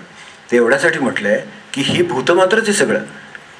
कुत्रा आहे, कावळा आहे, मांजर आहे, हे आहे, सगळ्या माकडा आहे, सगळेच प्रकार आहेत सृष्टीमध्ये, काही नाही असं नाही आहे. पण माणूस आहे तो वेगळाच आहे काहीतरी, कारण ते हायेस्ट बिईंग आहे म्हणून त्याला अधिभूत म्हटलं. नुसतं भूत म्हणाल त्यांना जरा थोडंसं हे वाटलं होते की बरोबर नाही वाटलं की नुसतं भूत म्हणणं बरोबर. भूतमात्र वगैरे आपण शब्द वापरतोच की, तर ते भूतमात्र म्हणजे एक्झिस्टंट असे काही धारण केलेले, देह धारण केलेलं जे आहे, सजीव सृष्टी आहे, तर त्याच्यामधलं जे आहे ते भूतमात्र म्हटलं आपण. पण हे भूतमात्र नुसतं म्हणून चालत नाही, हा हायेस्ट बिईंग आहे म्हणून अधिभूत म्हटलंय. काहीतरी त्याच्यात हा ऑर्डर आहे आणि ही याच युनीमध्ये आहे. या सगळ्याची जाणीव आता आपण जे गप्पा मारतो किंवा बोलतो आहोत सगळं, हे सगळं केवळ याच योनीमध्ये शक्य आहे. ह्या गप्पा कुत्र्यांना यांना शक्य नाही, त्यांना ही जाणीव नाही आहे. त्यांच्याकडे भाव आहे थोडा, पण अत्यंत अप्रगत आहे. आणि त्याच्याच बरोबर ही सगळी एवढी जाणीव नाही, ती केवळ ज्याला म्हणतो आपण भोग योनी म्हणतात, म्हणजे जे माणसाचं आज होऊ शकत नाही त्याच्या कर्मांचा परिणाम म्हणून जे मनुष्यसुद्धा देह देता येण्याची शक्यता नाही त्याला. एखाद्याला जसं शिक्षा देतात, एखाद्याला हे देतात, तसं आत्ता ही जरी शिक्षा असली तरी हायेस्ट ऑर्डरचं कर्म करूनच आलेले होतं आपण. ठीक आहे, थोडं चुकलं असेल म्हणून, थोडंसं राहिलं म्हणून पुरं करण्यासाठी आलेले आहेत. काही लोक महापुरुष सुद्धा असतात बघा, अत्यंत अल्पवयात ते निघून जातात. थोडंसं राहिलेलं असतं तेवढं पेडण्यासाठी मनुष्य येतो. हे मनुष्य देहात बघतो आपण. तर तितपत चांगलं कर्म नक्कीच झालेलं असलं पाहिजे, कारण त्याच्या खालच्या जी भूत आहेत सगळी, भूतमात्र सगळी त्याच्या खाली आहेत सगळी. याच्यापेक्षा कोणाला हायेस्ट काही मिळालेलं नाही आहे, त्याच्या खाली आहेत सगळे. ही जाणीव तर भगवंताची नाहीच आहे, एवढी जी जाणीव प्रगत आहे तेवढी नाही. ते फक्त बघूया नाही, राहिलेलं त्याचं काही फेडायचं राहिलं. आपण प्राण्यांचं जीवन पाहिलं तर लक्षात येईल की अक्षरशः ते फेडतातच. म्हणजे त्यांची ती दुर्बलता पाहिली किंवा एकंदरीत हे पाहिलं, परिस्थिती पराधीनता पाहिली, तर आपल्या लक्षात येईल की ते अक्षरशः सृष्टी ही त्याचं काहीतरी म्हणजे त्याच्या वाट्यालाच असं आलं. तो का कुत्र्याच्या जन्माला आला असं आपण म्हणतो, का मांजराच्या जन्माला आला असं आपण म्हणतो, असे त्याची हाल जे पाहिले ते आपल्याला लक्षात येईल. किंवा त्याची जी कमकुवतपणा आहे तो सगळा लक्षात आला तर हे दिसू शकेल.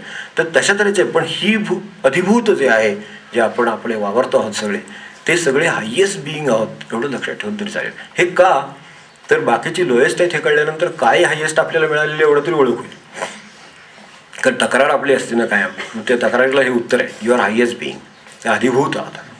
तेव्हा मिळालेलं शरीर हे सर्वात उत्तम, जे देता येण्यासारखं उत्तमात उत्तम आहे ते दिलेलं आहे असं समजा. म्हणजे तेवढं देण्या इतपत निदान आपल्या मागे पुण्यही काहीतरी आहे आणि त्यामुळे हे वाट्याला आलेलं आहे. आणि म्हणून भगवंताची जाणीव विकसित स्वरूपात आपल्याकडे आढळते, तर ती अधिभूत आहे. आणि हे अधिदैव आहे जे आपण सगळं गोळा केलेलं आहे. तिला संस्कृतच्या ह्याच्यामध्ये म्हणजे किंवा इंग्रजीमध्ये आपण पाहतो, इंग्रजीमध्ये अधिक व्यवस्थित सांगितलेलं आहे प्रिसाइडिंग डेइटी असं म्हटलं आहे. प्रिसाइडिंग डेइटी ह्या सगळ्याचं जर काही, कारण आपले बघा तो प्रेसिडेंट असतो, ही प्रिसाइड्स, तो आपल्या याच्यावर सभेचं नाही का अध्यक्ष असत, तो ते सगळी सभा चालवतो, तो ठरवतो, त्याप्रमाणे ते ठराव येतात, त्याप्रमाणे ते पास होतात, त्याप्रमाणे पुढे एक्झिक्युशन होतं वगैरे सगळं. आपले सुद्धा असं काहीतरी आज चालू आहे. सम प्रिसाइडिंग डेइटी इज देअर इनसाइड, नाही का, आपल्यामध्ये कोणीतरी आहे काहीतरी, ते ठरवतं असं करायचं. त्यांनी एकदा ठरवलं की सगळं शरीर नुसतं हलायला लागते सगळ्या कामाला.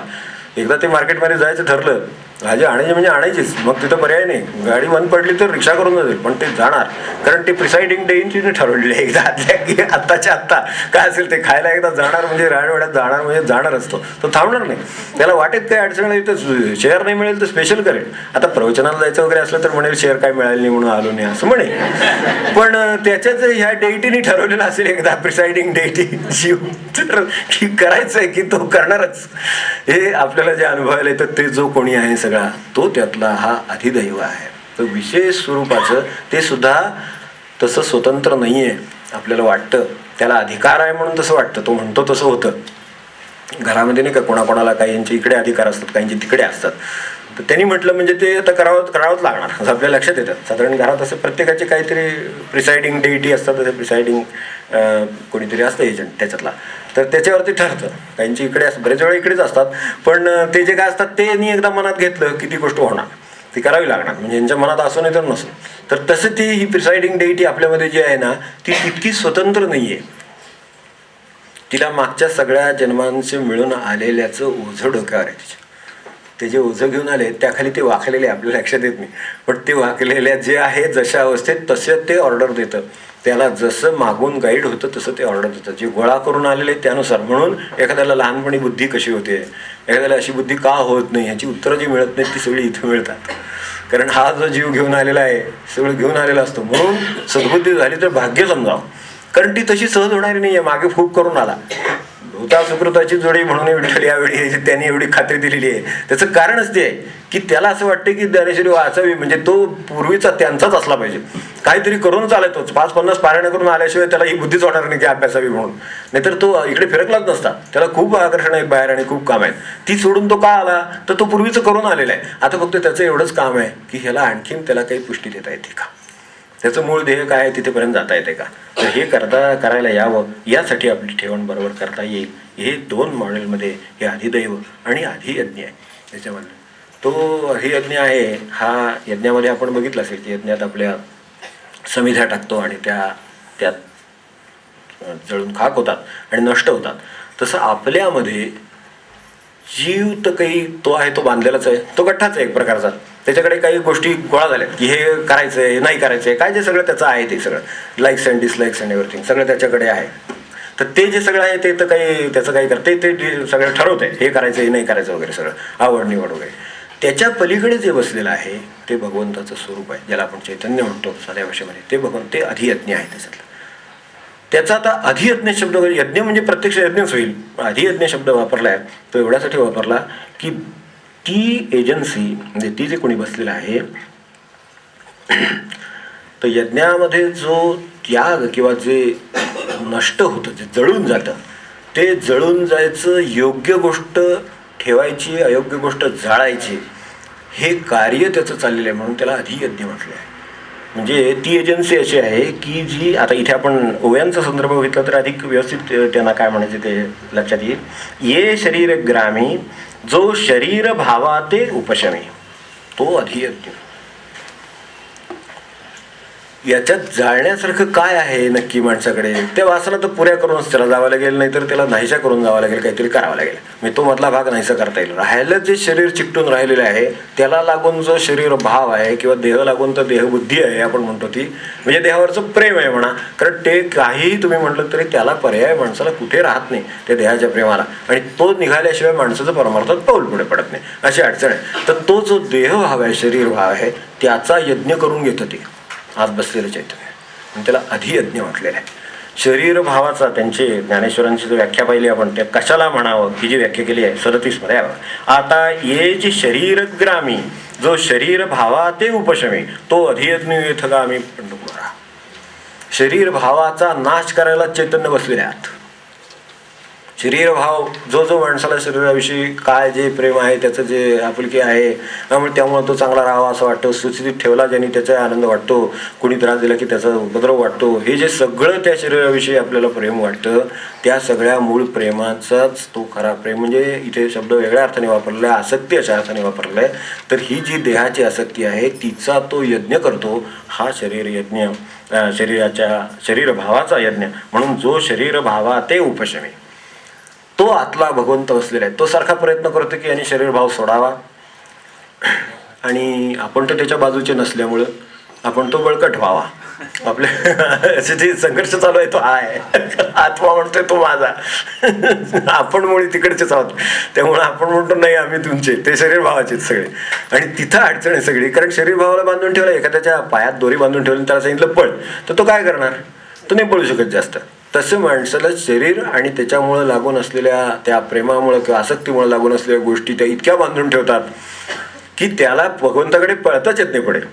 आणि हे आपण त्याच्या बाजूचे असल्यामुळे पायातलं ते काढायला आपण तयार नाहीये. त्याचे काय बांधून ठेवलंय ते काढायला तयार नाही आणि म्हणून प्रगती होत नाही आपण जे म्हणतो त्याचं कारण हे की हे पायात अडकवलेलं आहे. ते लोढणं जसं एखाद्या गायचं बांधा होते प्राण्यांच्या आपण पाहतो तर तसं पशुनं ते लोढणं बांधतात त्यांना पळता येत नाही, तर तसं किंवा पायात त्या दोऱ्या बांधून ठेवतात आणि त्यांना पळता येत नाही, तसं होतं. हे मॉडेल लक्षात यावं, हे काय चाललंय नक्की. आणि याच्यातलं मगाशी जे सांगितलं त्याची पण व्याख्या इथे बघितली तरी चालेल एकदा, मग आपण आपल्या पुढच्या याला जाऊ. आता अधिभूत म्हणिपे तेही सांगो साक्षेपे तरी होय आणि हारपे अभ्रदेचे. तर शरीर कसं होय आणि हारपे त्यांची व्याख्या पाहून पुढे जायला हरकत नाही की आत्ता नाही का आत्ता होते.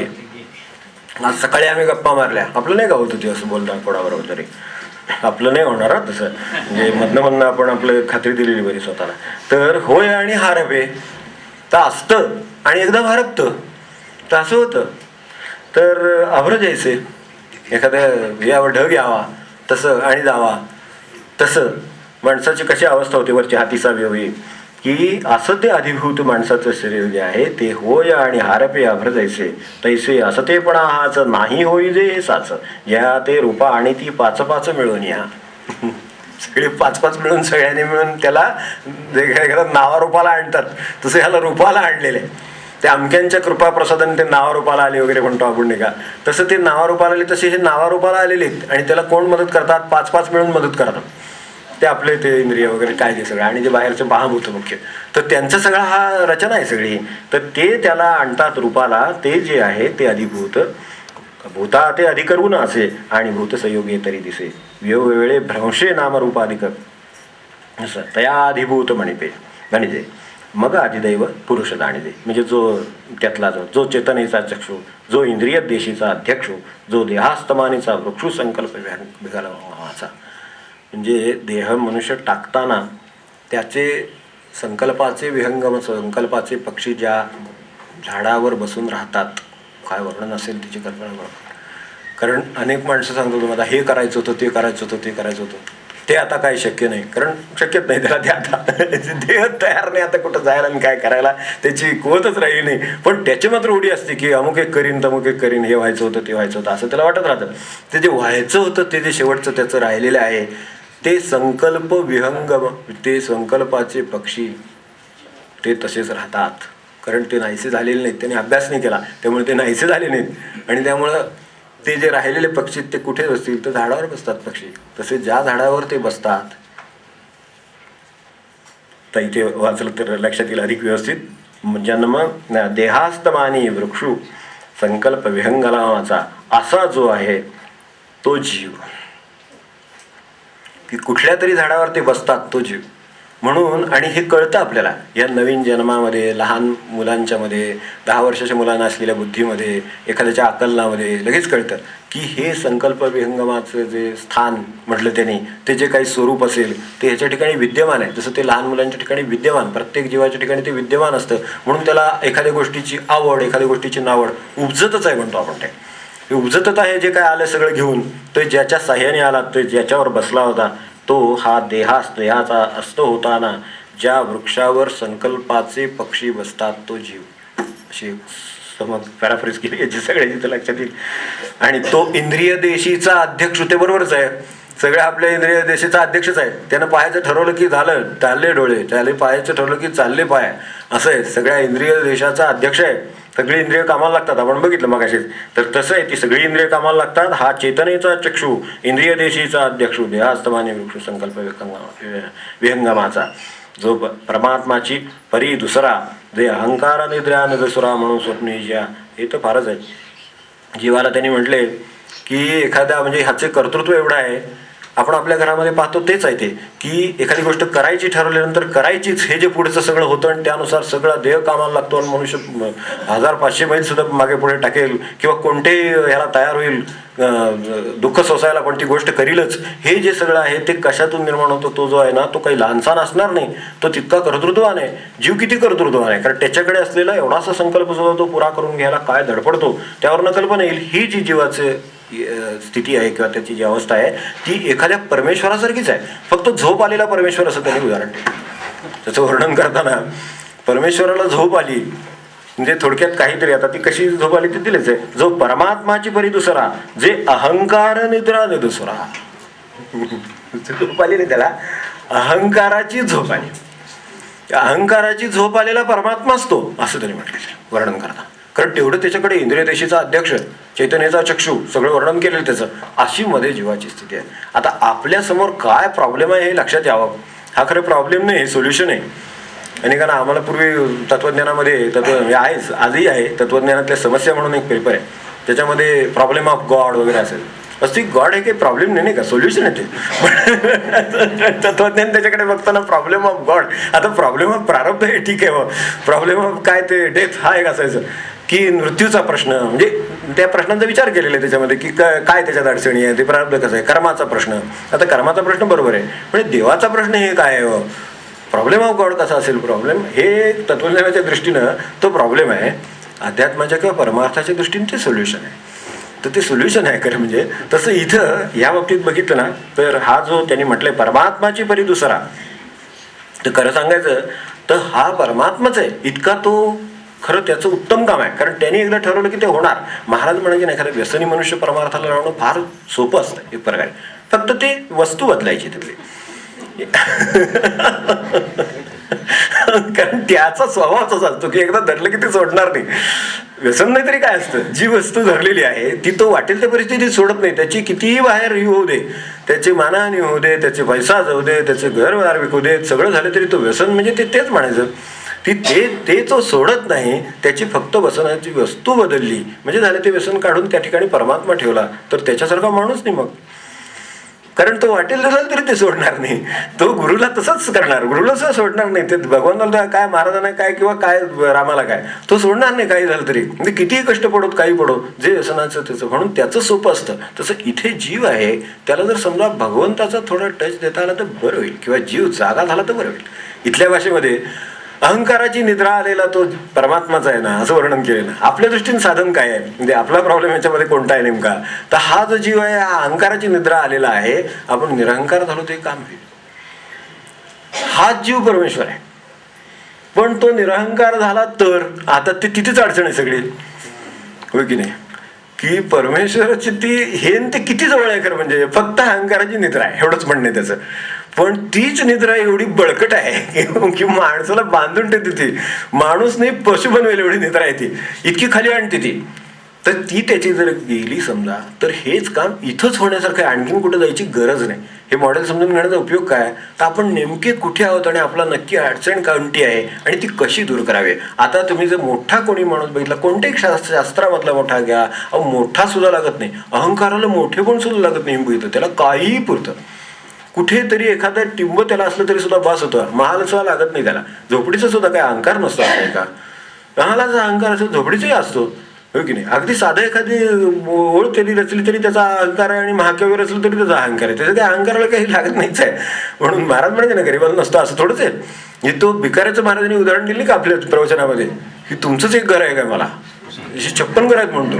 हो, महाराजांचं उदाहरण असते, तुमचं काय एक घर आहे का म्हणतो, मला 56 घर आहेत. म्हणजे त्याला जर समजा त्याचा अपमान झाला असं वाटलं, काही त्याला दिली नाही भिक्षा म्हणा, किंवा काय ते त्याचं केलं नाही म्हणा, तर एवढी जर कोणी रिस्पॉन्स नाही दिला त्याला, तर तो असं त्याचा उद्गार ऐकावा लागतो की मला काय तुमचंच घर आहे का. जे ते कशाला आहे नक्की अहंकार लागलेला, अहो तो जीवालाच लागलेला मुळामध्ये. तर तो काय भिकारी झाला म्हणून काही जीव नाही का, आणि राजा झाला म्हणून जीव नाही का. म्हणजे प्रॉब्लेम हा सगळीकडे, आता याला प्रॉब्लेमच म्हणणं भाग आहे, तर हा प्रॉब्लेम हा सगळीकडे सारखा आहे. पण त्याचं सोल्युशन पण तिथंच आहे, आणि तेही सारखंच आहे. अहंकार गेल्यावर भिकारी माझा अहंकार म्हणजे जर समजा देव असेल, तर काय राजा माझा अहंकार म्हणजे सुद्धा देवच आहे. आपल्याला काय मूळ प्रश्न काय आहे ते समजून घ्यायचं, सोडवायचं कसं ते समजून घ्यायचं. अहंकाराची निद्रा आलेली आहे तर भगवंताची जाग आली पाहिजे, एवढंच त्याला उत्तर आहे. अहंकाराची निद्रा आली म्हणजे मनुष्य जर जीव होत असेल साधा, आणि तो अडकून बसत असेल बंधनामध्ये. आज सुद्धा मनुष्य बघा, एखाद्याला समजा एखाद्या काहीतरी ध्येय आहे आणि त्याला गाठायचं, तो मनुष्य देहाचा गुलाम असतो. चांगल्या अर्थाने मी आता म्हणतो, म्हणजे वाईट अर्थ असं म्हणत नाही, पण एखादी काहीतरी करायचंय त्याला, की त्याचा तो एक प्रकारे गुलामच आहे. काही असो, काही नोकरी म्हणायची असली, अगदी चांगल्यातली गोष्ट आपण घेऊ एखादी, पण त्याच्या मागे तो लागला तर त्याला वाटेल ते कष्ट, वाटेल त्या गोष्टीसाठी त्याची तयारी आहे का, तर त्याचा तो गुलाम आहे एक प्रकारे. त्याप्रमाणे त्या वासनेचा जीव हा शेवटी गुलामीत का आहे, तर तो त्याच्याकडे ते गोळा झालेला आहे म्हणून, त्याच्यात अहंकार आहे म्हणून तो बाजूला गेला, आणि हे कर्म कर्तव्यच राहिलं फक्त त्याला. आज समजा भगवंत बसा कोणत्याही माणसाचं उदाहरण घेतलं आणि त्यातला जीवातला अहंकार बाजूला केला तर तो निद्रा गेली म्हणजे भगवंताची जाग आली समजा, तर खरा करता कोण आहे जर आकलन त्याला झालं एकदा की अरे हे चालूच राहायचंय. ते मॉडेल काय बघितलं आपण, त्याच्यात काही एखादं झाड उगवायचं, आपण काही बाहेर गेलो नाही म्हणून काय राहते का, ते तिकडे पठारावर नाही याच्यावर सुद्धा फुलं झाडं सगळं उगवून व्यवस्थित येतंय, आपल्यावर काही अवलंबून राहिले, काय माझ्या शोधनीय पाहिजे तसं आहे, काही याच्यातलं कुठेही न आडे माझ्या विना, अशी परिस्थिती बाहेर जगामध्ये आहे. तीच परिस्थिती कुठल्याही छोट्या एखाद्या कुटुंबाच्या मॉडेलमध्ये सुद्धा असते आणि तीच परिस्थिती आपल्याशी पण आहे. एवढं जर लक्षात आलं तर मग फक्त मला कर्तव्य उरेल माझं काय आहे ते, आणि तेही जाग देण्याचं कर्तव्य आहे फक्त. भगवंताच्या अहंकाराची निद्रा आली, भगवंताची जाग आली की त्याचं काम झालं. एवढंच खरं काम आहे खरं सांगायचं तर. हे ह्या सगळ्या मॉडेलचा आपल्याला उपयोग आहे. मॉडेलचे हे सगळं समजून घेण्याचे उपयोग काय आपल्याला, त्याने एक उदाहरण दिले ते एक बघूया आणि मग पुढे जाऊ. होता तो अधियज्ञ वगैरे म्हटलं, शरीर भावात येऊ पशमी वगैरे. त्याने एखादी स्फटिक शिळा आहे त्याचं उदाहरण दिले, की बघायला हरकत नाही सहज जाता आता. ज्ञानेश्वरीचा गेल्या वेळेला आपल्या गीतेच्या अनुषंगाने अभ्यास करावा लागला, यावेळेला थोडंसं ज्ञानेश्वरीच्या बाजूने, म्हणून 42वी होई. पै केशांचा गुडा ठेविली स्फटिक शाळा, ते वरी पाहिली डोळा तव भेदली गमली. 41, 42, 43. तर हा अहंकार आहे किंवा हा भेदभाव आहे. अहंकार म्हणजे तरी काय, मी कुणीतरी आहे आणि तो इतरांच्या पेक्षा वेगळा आहे. दुःखात सुद्धा माणसाला अहंकार आहे, माझ्यासारखं दुःख कोणाच्या वाट्याला आलं नाही म्हणतो. काय असेल म्हणजे सुखाचा अहंकार समजू शकतो आपण, दुःखाचा सुद्धा असतो माणसाला. माझ्यासारखी निराशा कोणाला आली नाही म्हणतो. असं त्याला वाटतं. म्हणजे इतकं ते वेगळेपण दाखवणारी गोष्ट आहे. तर अविद्या, वेगळेपणा, अहंकार, काही नावं द्या, पण त्याच्याबद्दल म्हटलंय पै केशांचा गुडाळा ठेविली स्फटिक शेळा. त्याच्या बघा, पाठी केश परवते नेले आणि भेदले पण काय नेणो झाले, तरी टाक देऊन सांदिले शेळे ते काही. एखादी शेळा आहे त्याच्यावर एखाद्या केसांचं कुंडाळा असा पडलाय तर ती विभागल्यासारखी वाटते, तेच बाजूला केलं तर शेळा आहे तशी आहे. तर माणसाचं काम एवढं सोपं आहे असं त्यांचं म्हणणं आहे, की त्यांनी ठरवलं तर भेद आहे दिसतोय, त्यांनी बाजूला केलं तर शेळा आहे तशी आहे. आता तिला काही वेगळा डाग द्यायला लागला नाही, डाग द्यायला लागला का असं म्हटलं, काय सांधावी लागली का, काय सिमेंटिंग करावं लागलं का, काही नाही. म्हणजे आपण सृष्टीमध्ये वेगळे राहायचा प्रयत्न करत आहोत, ते सृष्टीचा एक भाग आहात असं समजून राहायचा प्रयत्न करा असं म्हणतात. एवढं जर लक्षात आलं.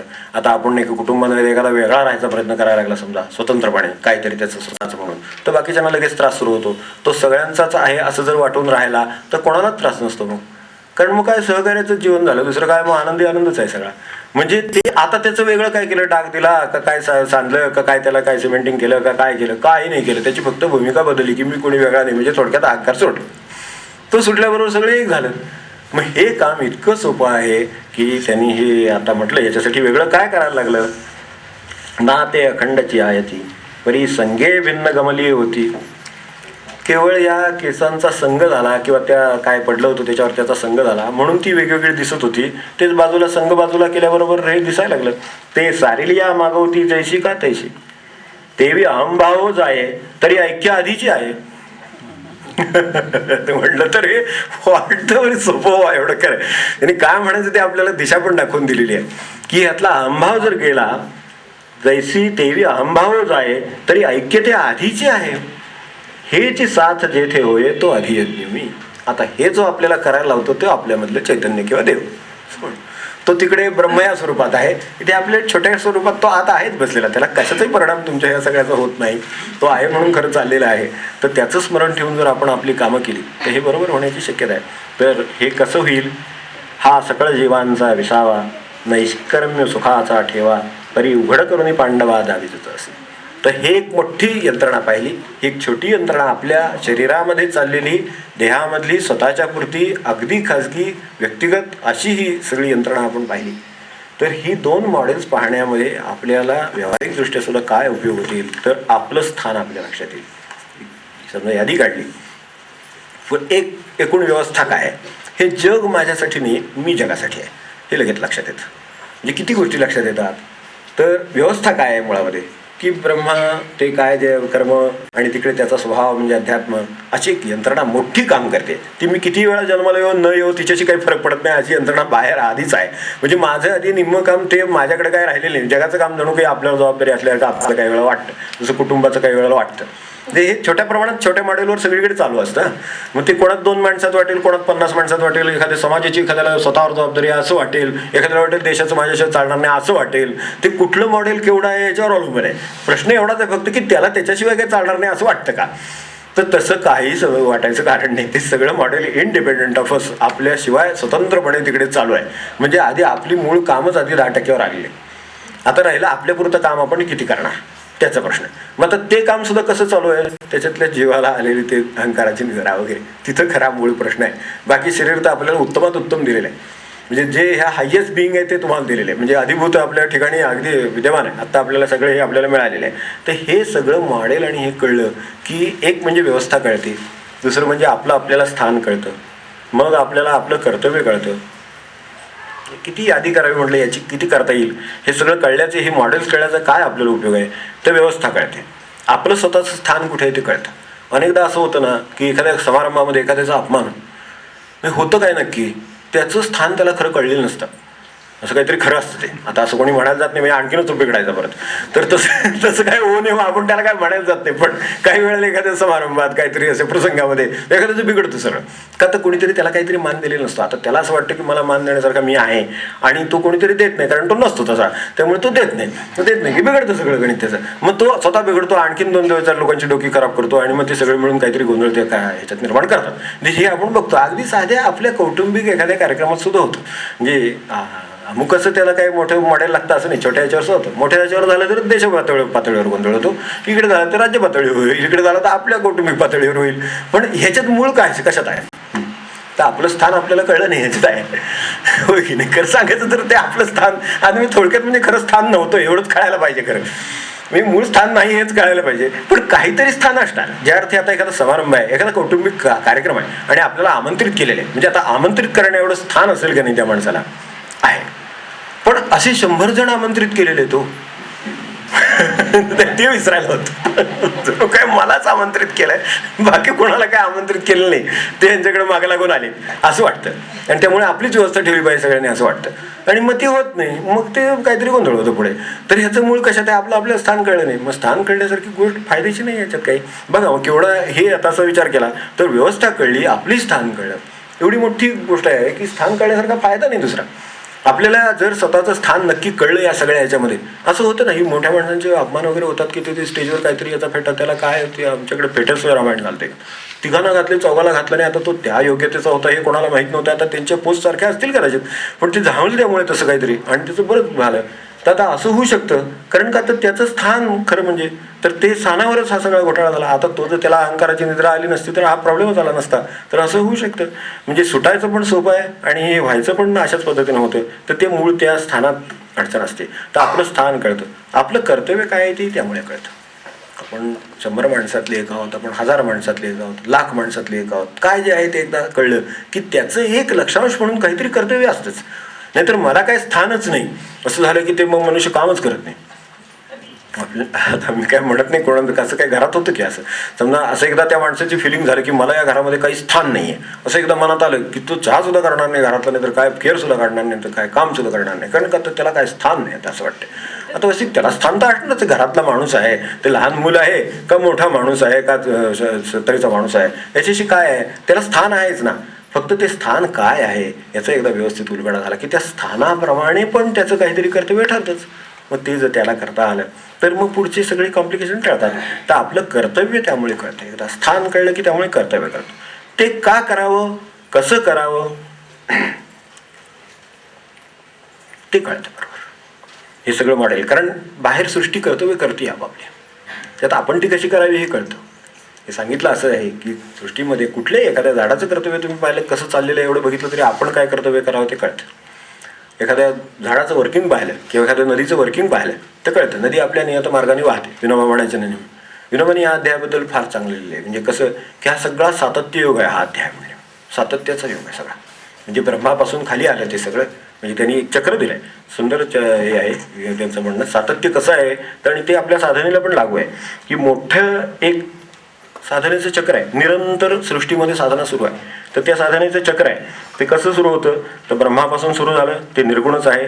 तिथून ते सगुणात आलं, सगुणात आलं ते सक्रिय झालं, सक्रिय झालं त्याला आकार आला म्हणून साकार झालं, साकारातून ते साकारात. आकाराला माणसाला केच अहंकार येतो ना, माणसाला काहीतरी आकाराला की अहंकार सुरू होतो. मग आकार कोणाला बिल्डिंगने येतो, कोणाला ह्यानं येतो, कोणाला पैशाने येतो, कोणाला सत्तेने येतो, नोकरीने येतो, काय हुद्द्याने येतो. ते आकारात आलं, साकार झालं की अहंकार लागला त्याला, म्हणून ते साहंकार होतं. आणि मग धडपड निरहंकार होण्याची करावी लागते. निरहंकार केली की निर्गुणात गेला. फार सुंदर मांडणी, अगदी सोपी आहे.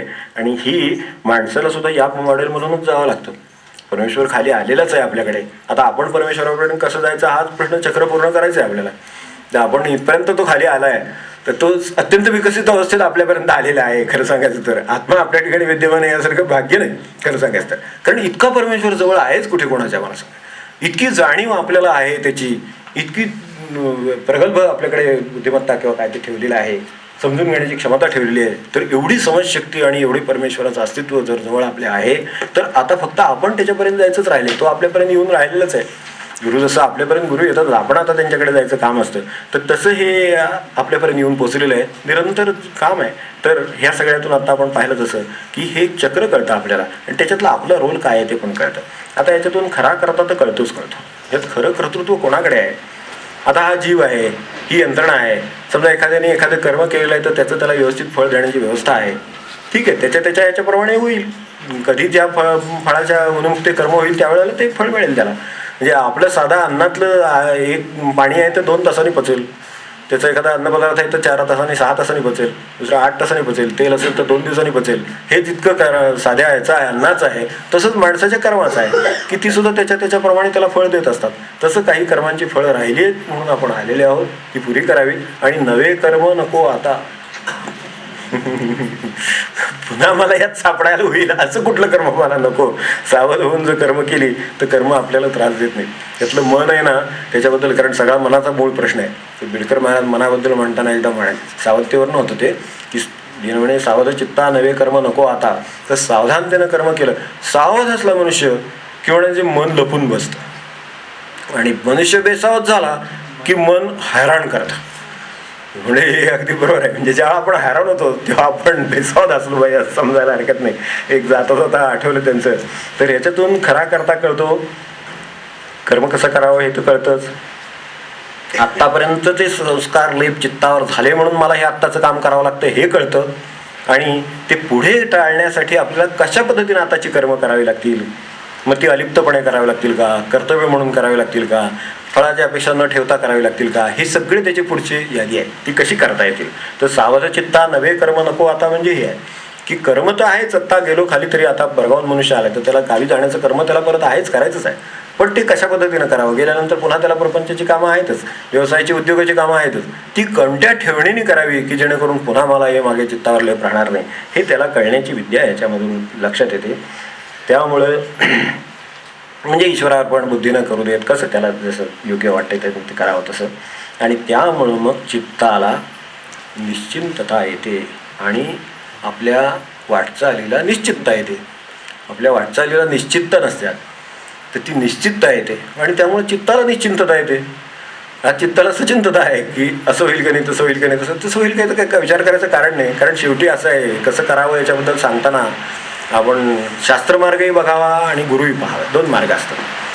निश्चिंत होण्याचे 2 मार्ग असतात. एक शास्त्रमार्ग आहे,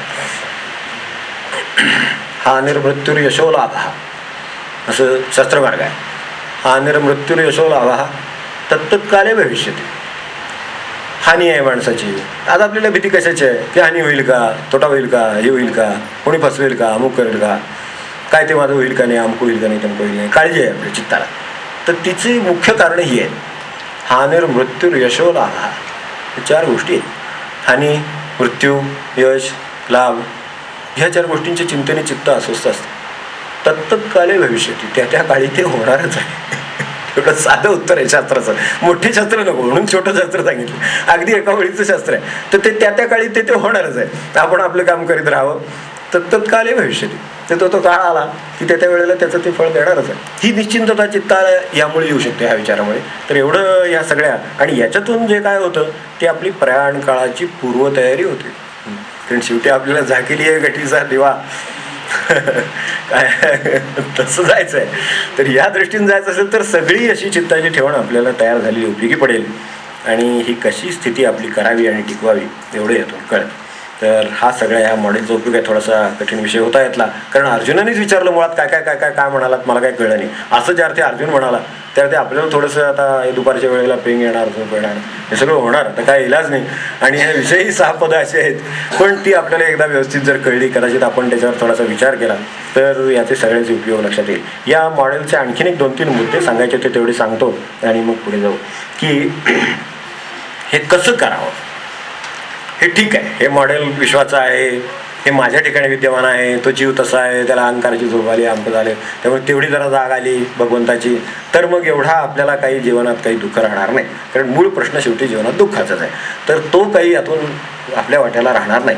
निश्चिंतता येईल चित्ताला सुद्धा आणि आपला आनंदाचा प्रवास होईल आणि तो अगदी शेवटच्या टोकापर्यंत, प्रयाण कालेपर्यंत. तर असा सगळा प्रवास व्यवस्थित करता येईल. पुन्हा मागे यायला लागणार नाही, हे तितकंच करा. तर हे सगळं करायला काय काय करता येईल याविषयी 2 मुद्दे माझ्या लक्षात आले, ते आपल्यासमोर ठेवले. एक म्हणजे ॲक्शन पॉईंट्स असतात ना इतकं करून शेवटी, तर त्याला 2 प्रकारचे ॲक्शन पॉईंट्स आहेत. एक काही समजुतीचे भाग आहे आणि काही प्रत्यक्ष अंमलात आणण्याचे भाग आहे, म्हणजे त्याचे प्रत्यक्ष ॲक्शन आहे आणि काही आपला सेटअप आहे. तर सेटअपमध्ये काय काय करता येईल, तर ॲक्शन पॉईंट्समध्ये एक सेटअपचा ॲक्शन पॉईंट आहे आणि काही प्रॅक्टिकल आहेत. सेटअपचे काय काय असू शकतील की माझी प्राप्त परिस्थिती ही दुसऱ्याने उत्पन्न केलेली आहे, या समजुतीचा त्याग करावा लागेल.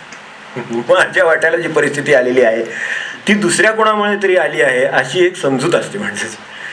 यांच्यामुळे मला दुःख भोगावं लागतं, त्यांच्यामुळे करावं लागतं, ह्यांनी असं केलं म्हणून माझं असं झालं. काही तुमचं कोणामुळे काही झालेलं नाही, काहीतरी तुमचं चुकलेलं आहे. काय चुकलेलं आहे, बरोबर असेल तर तुम्ही त्याच्या धनी आहात असं समजू आपण. जर बरोबर वाट्याला आला असेल तर तुम्ही उत्तम कर्म केलेले आहेत म्हणून तुमच्या वाट्याला चांगला आले असं समजू. काय असं काय अपयशाचा ठपका ठेवला पाहिजे असं कुठे. ध्येयाचा हार पण गळ्यात, याचा चांगुलपणाचा हार पण गळ्यात घालावा की नाही. अगदी अपयशाचा ठपका नाही पण यशाचा हार घालू चालेल, पण ते आपलंच आहे. ही म्हणून माझ्या प्राप्त परिस्थिती ही दुसऱ्याने उत्पन्न केलेली आहे या समजुतीचा त्याग पहिल्यांदा करावी. ही समजूतच आहे शेवटी, तर तिचा त्याग पहिल्यांदा करावा. अखंड सावधपणे प्रयत्न करावे. सावधतेच्याबद्दल मी मागाशी बोललोच आहे आपल्याला. तर सावधतेबद्दल 2 गोष्टी सांगितल्या त्या. एक, आपण गुरूंचे आहोत म्हणून सावध राहता येतं आणि दुसरं शास्त्रमार्ग म्हणून सावध राहता येतं. जसं मगाशी म्हटलं तसं हा निर्मृत्युर्यशो लाभा. तर ह्या दृष्टीनं प्रयत्न करताना भूमिका ठेवता येते मनाची. नंतर देहाबद्दल कर्मभूमी आहे असं समजावं. हा एक फार चांगला मला वाटतं भूमिका. देह आपल्याला मिळालेला देह आहे ही खरोखर अक्षरशः एक कर्मभूमी आहे की आणलंय ठीक आहे, ते आपल्याला सगळं संपवायचं आहे. काय जे बरोबर आणलेलं आहे ढिगारा तो आपल्याला संपवायचा आहे आणि त्याच्यासाठी हिच्यासारखी उत्तम भूमी नाही. कारण ते अधिभूत सर्वात उत्तम भूमी आहे. काय करेल तर मनुष्य जगाचे बेचिराग सुद्धा करेल. एखादा मनुष्य बघतो आपण आज, म्हणून आज युद्ध होऊ शकत नाही, कारण जग बेचिराग करेल एवढं माणसाने शोधून काढले. तो करणाराच नाही, ज्याचं करतोय त्याचं नाही, हा करणारा सुद्धा बेचिराग होईल. इतकं ते त्याला महत्त्व आलं की नाही शस्त्राला, एवढं मोठ्या प्रमाणात तो करू शकला की नाही. म्हणजे एवढी विध्वंस शक्ती आहे, तेवढी त्याच्याकडं चांगली विधायक शक्ती पण आहे. एवढी प्रचंड शक्ती असलेली ही कर्मभूमी आहे. तर ती कर्मभूमी म्हणून तिच्याकडे पाहावं, बाकी आपण त्याचा विचार करू नये. देह आणि जर देह गेला तर कर्मभूमी जाईल एवढं लक्षात ठेवावं, म्हणून काही गडबड करू नये. देह गेला तर मला एक कर्मभूमी मिळालेली आहे की तिच्यामध्ये मी काय पिकवायचं भूमीमध्ये तुमचा प्रश्न आहे. भूमी दिलेली एखाद्याला समजा जमीन दिली, त्याने काय होतं तंबाखूचं पीक पण काढेल आणि तो काय जीवनाला आवश्यक तांदूळ सुद्धा काढेल किंवा काय गहू सुद्धा काढेल, हे त्यांनी ठरवायचं. पण भूमी दिलेली आहे एवढं खरं, तशी ही भूमी देहाची दिलेली आहे. काय पिकवायचं त्याच्यात त्याने आपण ठरवायचं. तर आणि ते गेलं तर मात्र भूमी जाईल आणि मग मात्र आपल्या हातात पिकवण्याचं कुठलं आणि काय कुठलं ते सगळं डोक्यातच राहील सगळं. तेव्हा हे डोक्यातली सगळी बीजं टाकायला आणि भूमीतून ती पिकवून काढायला जे लागतं ते मूळ भूमी ती आपल्याला देहाच्या रूपाने दिलेली. ते गेलं तर कर्मभूमी जाईल. देहासंबंधीची भूमिका आहे, हे सगळे देहासंबंधीच्या भूमिका आहेत. कारण त्याच चुकल्या तर बाकीचं सगळ्या परमार्थाची अडचण आहे. देह ही म्हणजे एक आत्ता आपण म्हणलं तसं कर्मभूमी या अर्थाने एक सुसंधी आहे. अक्षरशः माणसाला मिळालेली सुसंधी आहे देह ही. हातातलं हत्यार आहे पण हात नव्हे एवढं लक्षात ठेवा साध्या भाषेत. ते हातातलं हत्यार आहे पण हात नव्हे मात्र एवढं लक्षात ठेवलं तरी चालेल. मग आपल्याला आणि शेवटचं सुसंवादाने असावं. सुसंवादाने जर मनुष्य राहिला, हा एक सेटअप त्याला जर परमार्थ करायचा असेल तर आवश्यक आहे. त्याला सुसंवादाने राहायचं. ते घरात असो बाहेर असो काय असेल, निसर्ग असो सृष्टीशी कशाची असो, त्याला सुसंवादाने राहायचं एवढं. हा एक सेटअपचे सगळे ॲक्शन पॉईंट्स आहेत. हे सगळे मॉडेल कळलं तर अंमलात आणायचं असेल आणि ध्येय गाठायचं असेल तर आता त्याची प्रॅक्टिकल साईड आहे. तर त्याच्यासाठी काय काय करता येईल तर त्याचे 4-5 मुद्दे आपल्यासमोर ठेवून देतो फक्त, नंतर पुढे जाऊ. सत्वगुणी दिनचर्या असावी. अगदी साध्या भाषेमध्ये दिनचर्या सत्वगुणी असावी, नित्योपासना असावी. दिनचर्या सत्वगुणी असावी, नित्योपासना असावी. अत्यंत सोपे आहे म्हणजे नित्योपासना असावी. सर्वांच्या कल्याणाचं सतत चिंतन करावं. मागे आपण शुभेच्छा एक साधन आहे असं आपण बघितलं होतं पूर्वी. आपल्याला आठवत असेल तर सगळ्यात शेवटचा जो शनिवार आपला चैतन्यमध्ये झाला होता त्यावेळेला आपल्याला हे म्हटलं की शुभेच्छा हे मोठं साधन आहे माणसाचं. ते पोस्टमनचं उदाहरण सांगितलं होतं. बरोबर पोस्टावर ते ह्याच्यावर येणाऱ्या प्रत्येक डिलिव्हरीच्या याच्यावर तो हे लिहायचा एक ओळीचा संदेश की आपलं कल्याण हो. त्या हातात पत्र पडलेलं असं वाटायचं अरे कोण माझ्या कल्याणाची एवढी काळजी करतो. वास्तविक त्याचा त्या पत्राशी काही संबंध नाही, काही नाही. हे जुनी गोष्ट आहे. तो मनुष्य पोस्टमन ते पत्र त्याच्याकडे डिलिव्हरी लिहिलं तर 100 पत्र येणार. 100 पत्रावर फक्त एक ओळ लिहायचं आपलं कल्याण असो. अशी एक ओळ लिहायचं त्याच्यावर. आता पाकिटं असतात, कार्डं असतात किंवा काय इंग्लंड असतं, जागा आता इंग्लंडवर मोकळीच असते, पाकिटावर मोकळीच असते. तो पोस्टमन फक्त कल्याण म्हणून त्याच्यावर त्यांचं हे लिहायचं की आपलं कल्याण असो. आता त्यात काय आहे काय नाही, तो घेणारा कोण आहे, देणारा कोण आहे, पाठवलं कोणी, काय काय संबंध आहे का, काही नाही. पण त्याला कल्याणाची त्याची सवय इतकी झाली तो कल्याणमय झाला अक्षरशः शेवटी. कारण ते एक साधन आहे सोपं शुभेच्छेचं. मला सांगा मत्सर नाही करण्यात किती काळ जातो आपला, हो की नाही. त्याच्यापेक्षा निर्मत्सर होण्याचं साधन आहे शुभेच्छा बाळगणे. तर म्हणून अगदी सोपं साधन की नित्योपासनेबरोबर सर्वांच्या कल्याणाची आपण प्रार्थना किंवा चिंतन करावं. त्याला जोडून पुढे प्रार्थना म्हटलं. सर्वांच्या कल्याणाचं चिंतन किंवा प्रार्थना करावी सतत. आता याच्यामध्ये सत्वगुणी दिनचर्येमध्ये आपली कर्तव्य करणंही आलं चौघांनी. दिनचर्यात सत्वगुणी या मुळामध्ये, त्यामुळे कर्तव्य पालन आलंच. प्रार्थना करीत असावं आपल्या गुरूंची म्हणा किंवा आपलं काय उपास्य असेल म्हणा त्याची. सर्वांच्या कल्याणाचं चिंतन करावं. त्याच्यात निर्मत्सर होण्याचं साधन आपोआप आलं. नंतर प्रार्थना करीत असावं रोज. नंतर आपल्या प्रगतीविषयी चांगल्या अर्थाने म्हणतो आम्ही आपल्या प्रगतीविषयी आत्मविश्वास बाळगावा. आपली प्रगती होणार याची खात्री बाळगावी. अनेकांना ती प्रगती होईल का नाही याचीच चिंता लागलेली, त्याच्यातच त्यांचे निम्मे हे होतात, प्रयत्न वाया जातात. तर ते जाऊ देऊ नये. त्याच्यासाठी प्रगतीविषयी आत्मविश्वास राहा. पुढे केलं तर हे सगळं व्यवहारिक बाजू झाले त्याच्या की हे सगळी मॉडेल बघितली त्याचे काय उपयोग.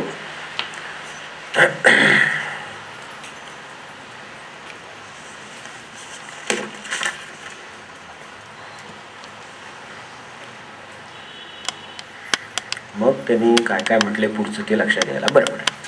हा त्यांनी सगळा मूळ हा एक थोडंसं कदाचित कठीण वाटणारा असा विषय असेल. पण ह्या सगळ्यामुळे आपल्या जीवनाकडे बघण्याची आपली दृष्टिकोन बदलतो एवढं खरं. देहाकडे बघण्याची आपली भूमिका बदलते एवढं खरं. आपल्या कर्तव्याकडे बघण्याची भूमिका बदलते एवढं खरं. ती जर बदलली तर आपल्याला नेमकं काय काम आहे हे जर कळलं तर जी अकारण कामं आपण करतो ती सगळी बाजूला ठेवून आपलं काय खरं काम आहे ते करायला लागलो तर ध्येय पण लांब राहणार नाही माणसाला की मला हे निर्वासन व्हायचं आहे एवढं. त्याचं ध्येय एकदा लक्षात आलं, तो जीव आहे तो फक्त त्याचा अहंकाराचा अडचण आहे, अशी जर काही महत्त्वाचे मुद्दे लक्षात आले तर हे सोपं पडेल. त्यामुळं आपण त्या दृष्टीने ह्याच्याकडे बघावं असं वाटतं. आता हे पुढे जे म्हटलंय, ऐसे बोलिला जव सर्वज्ञ तव अर्जुन अति प्राज्ञ तया पातली ते. हे जाणवणी म्हणतले देवे 53-54 पार्था परिसतू आहासी बरवे. या कृष्णाच्या संतोषासवे येरू सुखाचा झाला. हे जे म्हटलेलं आहे हे जरी कठीण असलं तरी आता अर्जुनाच्या ते लक्षात आलं. त्यावेळेला लक्षात आलं नव्हतं ना, म्हणून त्यांनी म्हटलं की माझ्या काय म्हणलं ते धर्म अध्यात्म धर्म ते अधियज्ञान काय ते काय लक्षात आलं नाही असं म्हटलं. पण आता ते लक्षात आलं की आत्मा अधियज्ञ हे सगळं लक्षात आलं. माझ्या जीव ही परिस्थिती बाहेरचं सांगितलं देहाचं तर अधिभूत हे माझ्या लक्षात आलं. आता मी त्यानुसार कर्म करू शकेन. म्हणून ऐसे बोलिला त्या नावगा अधियज्ञ ऐसे बोलिला जव सर्वज्ञ. कृष्ण जेव्हा असं म्हणाला तेव्हा अर्जुनाला का लक्षात आला तर तो अतिप्राज्ञ होता. थोडं आपल्याला अडचण येते कारण तास दीड तास एवढ्या याच्यात काढल्यानंतर कठीण दिसत काढल्यानंतर आपल्याला क्षीण येतो थोडासा डोक्याला. ही गोष्ट खरी आहे.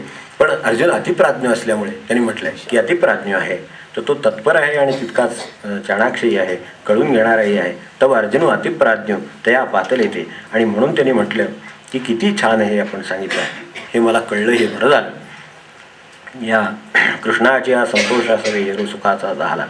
देखा बालकाच्या धणी जाईजे का शिष्याचे नि जाहलेपणे होईजे. हे सद्गुरूची एकले यांनी जाणीजे का प्रसवती. या 2 उपमा दिलेले आहेत.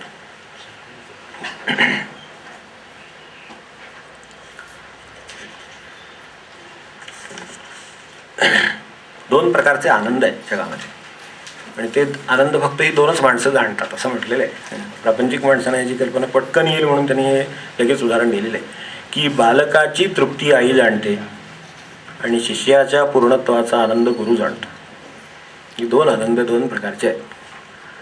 बालकाच्या तृप्तीचा आनंद एक आहे आणि शिष्याच्या पूर्णत्वाचा एक आनंद आहे. हे दोन आनंद तीच दोन माणसं जाणतात. बरोबर मुद्दा सांगितलेला आहे.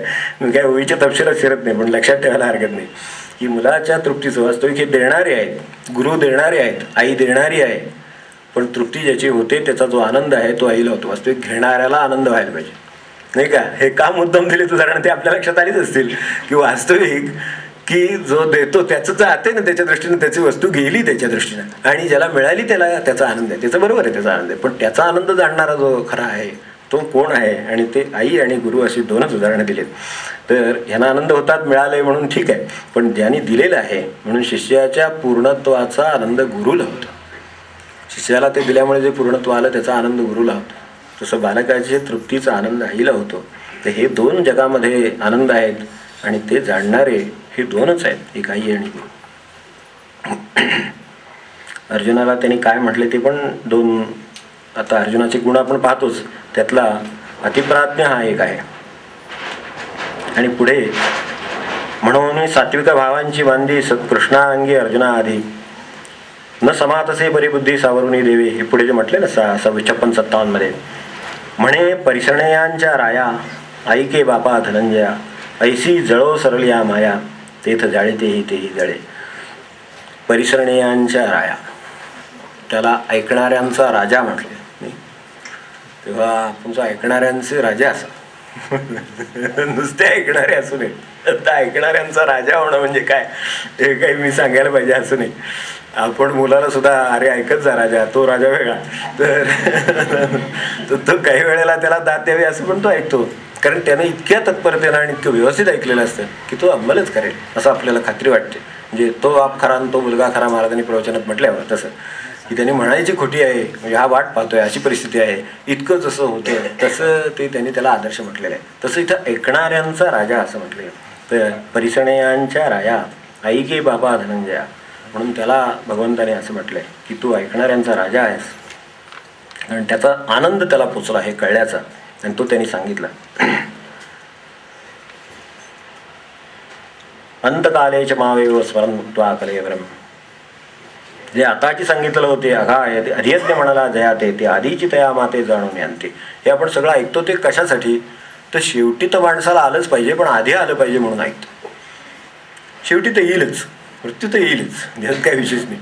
मुक्ती आधी येण्यासारखी गोष्ट आहे. मृत्यू तर माणसाला येईलच, तो त्याच्या ठरलेल्या वेळेला येईल, त्याची काही चिंता करायचं या अर्थाने काही कारण नाही. तो येईलच. मुक्ती आधी येण्याची शक्यता आहे, तो मृत्यूच आहे. मुक्ती हा जो एक प्रकारचा मृत्यूच आहे, पण तो मनाचा आहे. लोकांनी त्याला घाबरू नये असं रमण म्हणायचे. आता मला त्याची आठवण झाली. लोक रमण म्हणायचे की जर माणसाला मनुष्य झोपायला रोज काही घाबरत नाही, तसं मनोनाशाला त्यांनी घाबरू नये असं त्यांचं म्हणणं. मनुष्य म्हणजे मी मराठीत सांगितलं आहे, इंग्रजी वाक्य पण आहे की जर मनुष्य झोपायला घाबरत नाही तर हे सगळं करण्यामध्ये मन नाहीसं होतं. त्याचा तो जीव जो आहे ना, ज्याच्यामुळे सगळं त्याच्यावर उडी आहेत सगळ्या लादलेल्या सगळीकडून, किंवा त्याला ते करावं लागतं असं आपण म्हणतो ते, तर तो नाहीसा झाला म्हणजे मन नाहीसं झालं आपल्या भाषेमध्ये साध्या. तर ते नाहीसं झालं तर काही घाबरायचं कारण नाही, अवश्य नाहीसं होऊ द्या. म्हणून याचा अभ्यास करावा आणि ते नाहीसंच करावं उलटं. कारण ते नाहीसं झालं म्हणजे आता मगाशी म्हटलं ना, अहंकाराची निद्रा गेली तर मनुष्य किती सुखाचा होतो हे आपण व्यवहारात बघत नाही का? घरातला एखादा मनुष्य आहे, बाहेरचा एखादा ऑफिसमधला मनुष्य आहे, तो तुझा अहंकारी नसेल, तो कितीही हुशार असू दे, कितीही मदत करू शकणारा असू दे, कितीही उपयोगी पडू शकणारा असू दे, ज्ञान कितीही असू दे, काही असू दे, पण त्याला जर त्याचा अहंकार नसेल तर त्याच्या इतका सहवास आनंदाचा कोणाचा नसतो.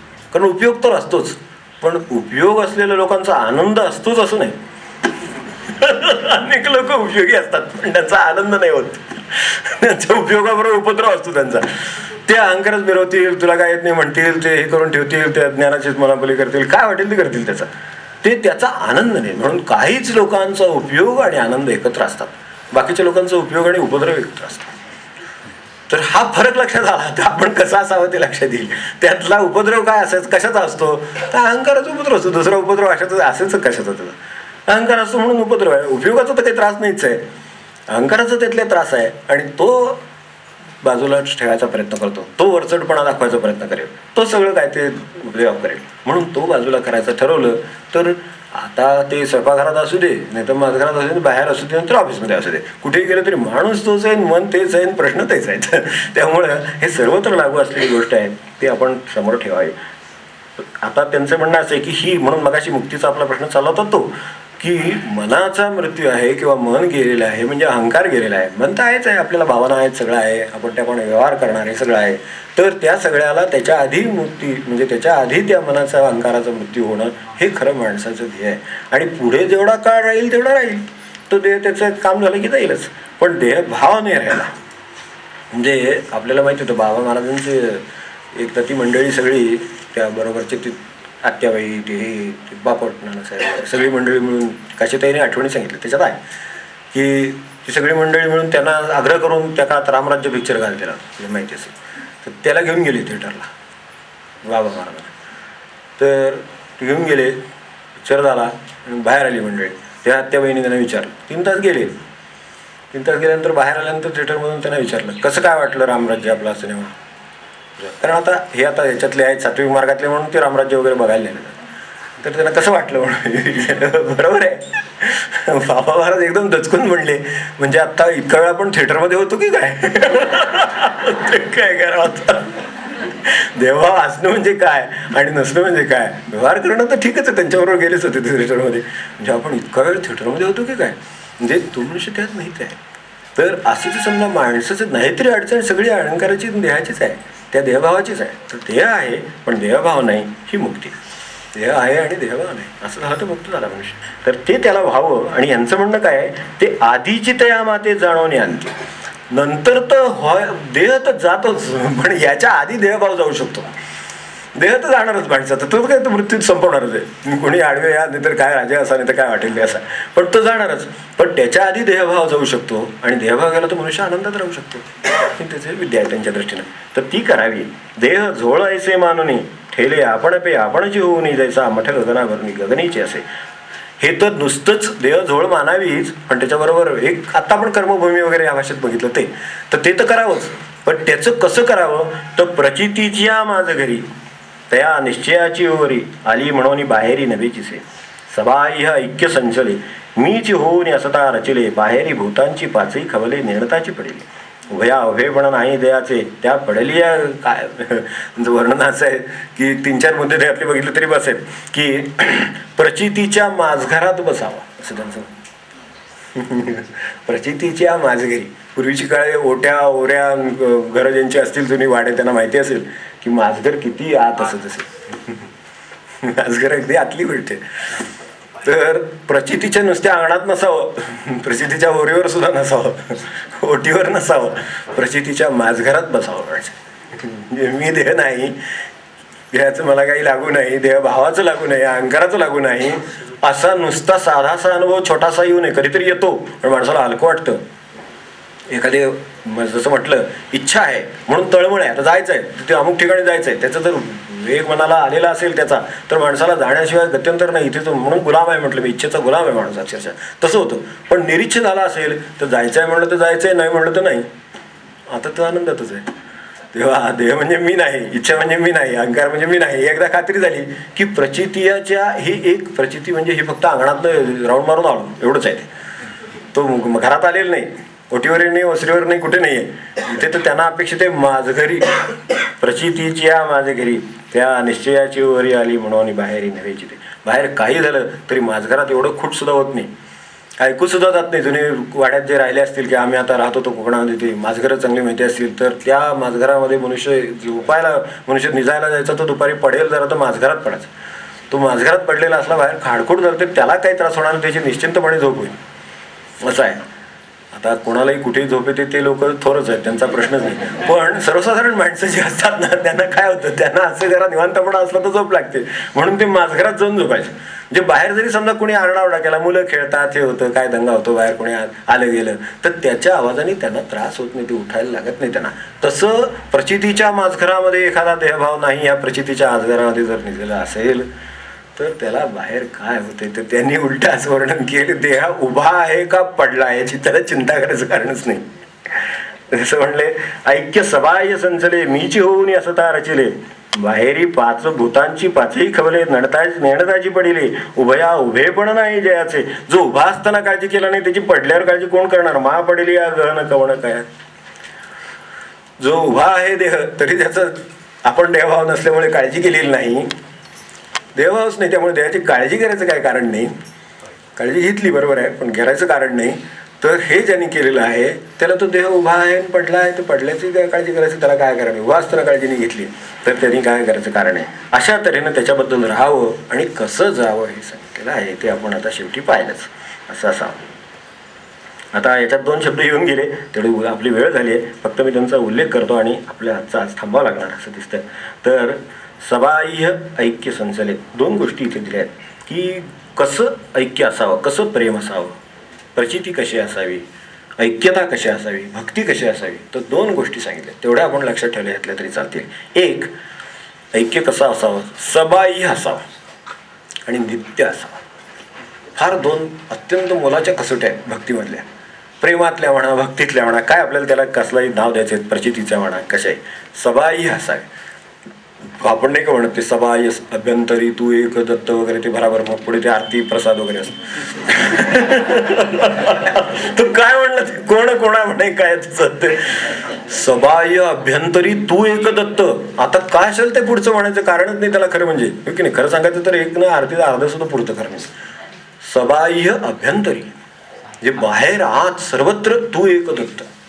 आता ते आभाग्याची कशी कळेल, मग आता हेच खरं आहे त्यातलं असं तुमचं आरती म्हणतो तर मला अस्वस्थताच येते काही वेळेला. या होय की नाही. सबाह्य अभ्यंतरी तू एक दत्त असं म्हणलंय तर त्याला खरोखरच आभाग्याची कशी कळेल, मग आता हेच खरं आहे त्यातलं. ते सबाह्य अभ्यंतरी काय अनुभवायला येत नाही, यावं असं त्यांचं म्हणणं.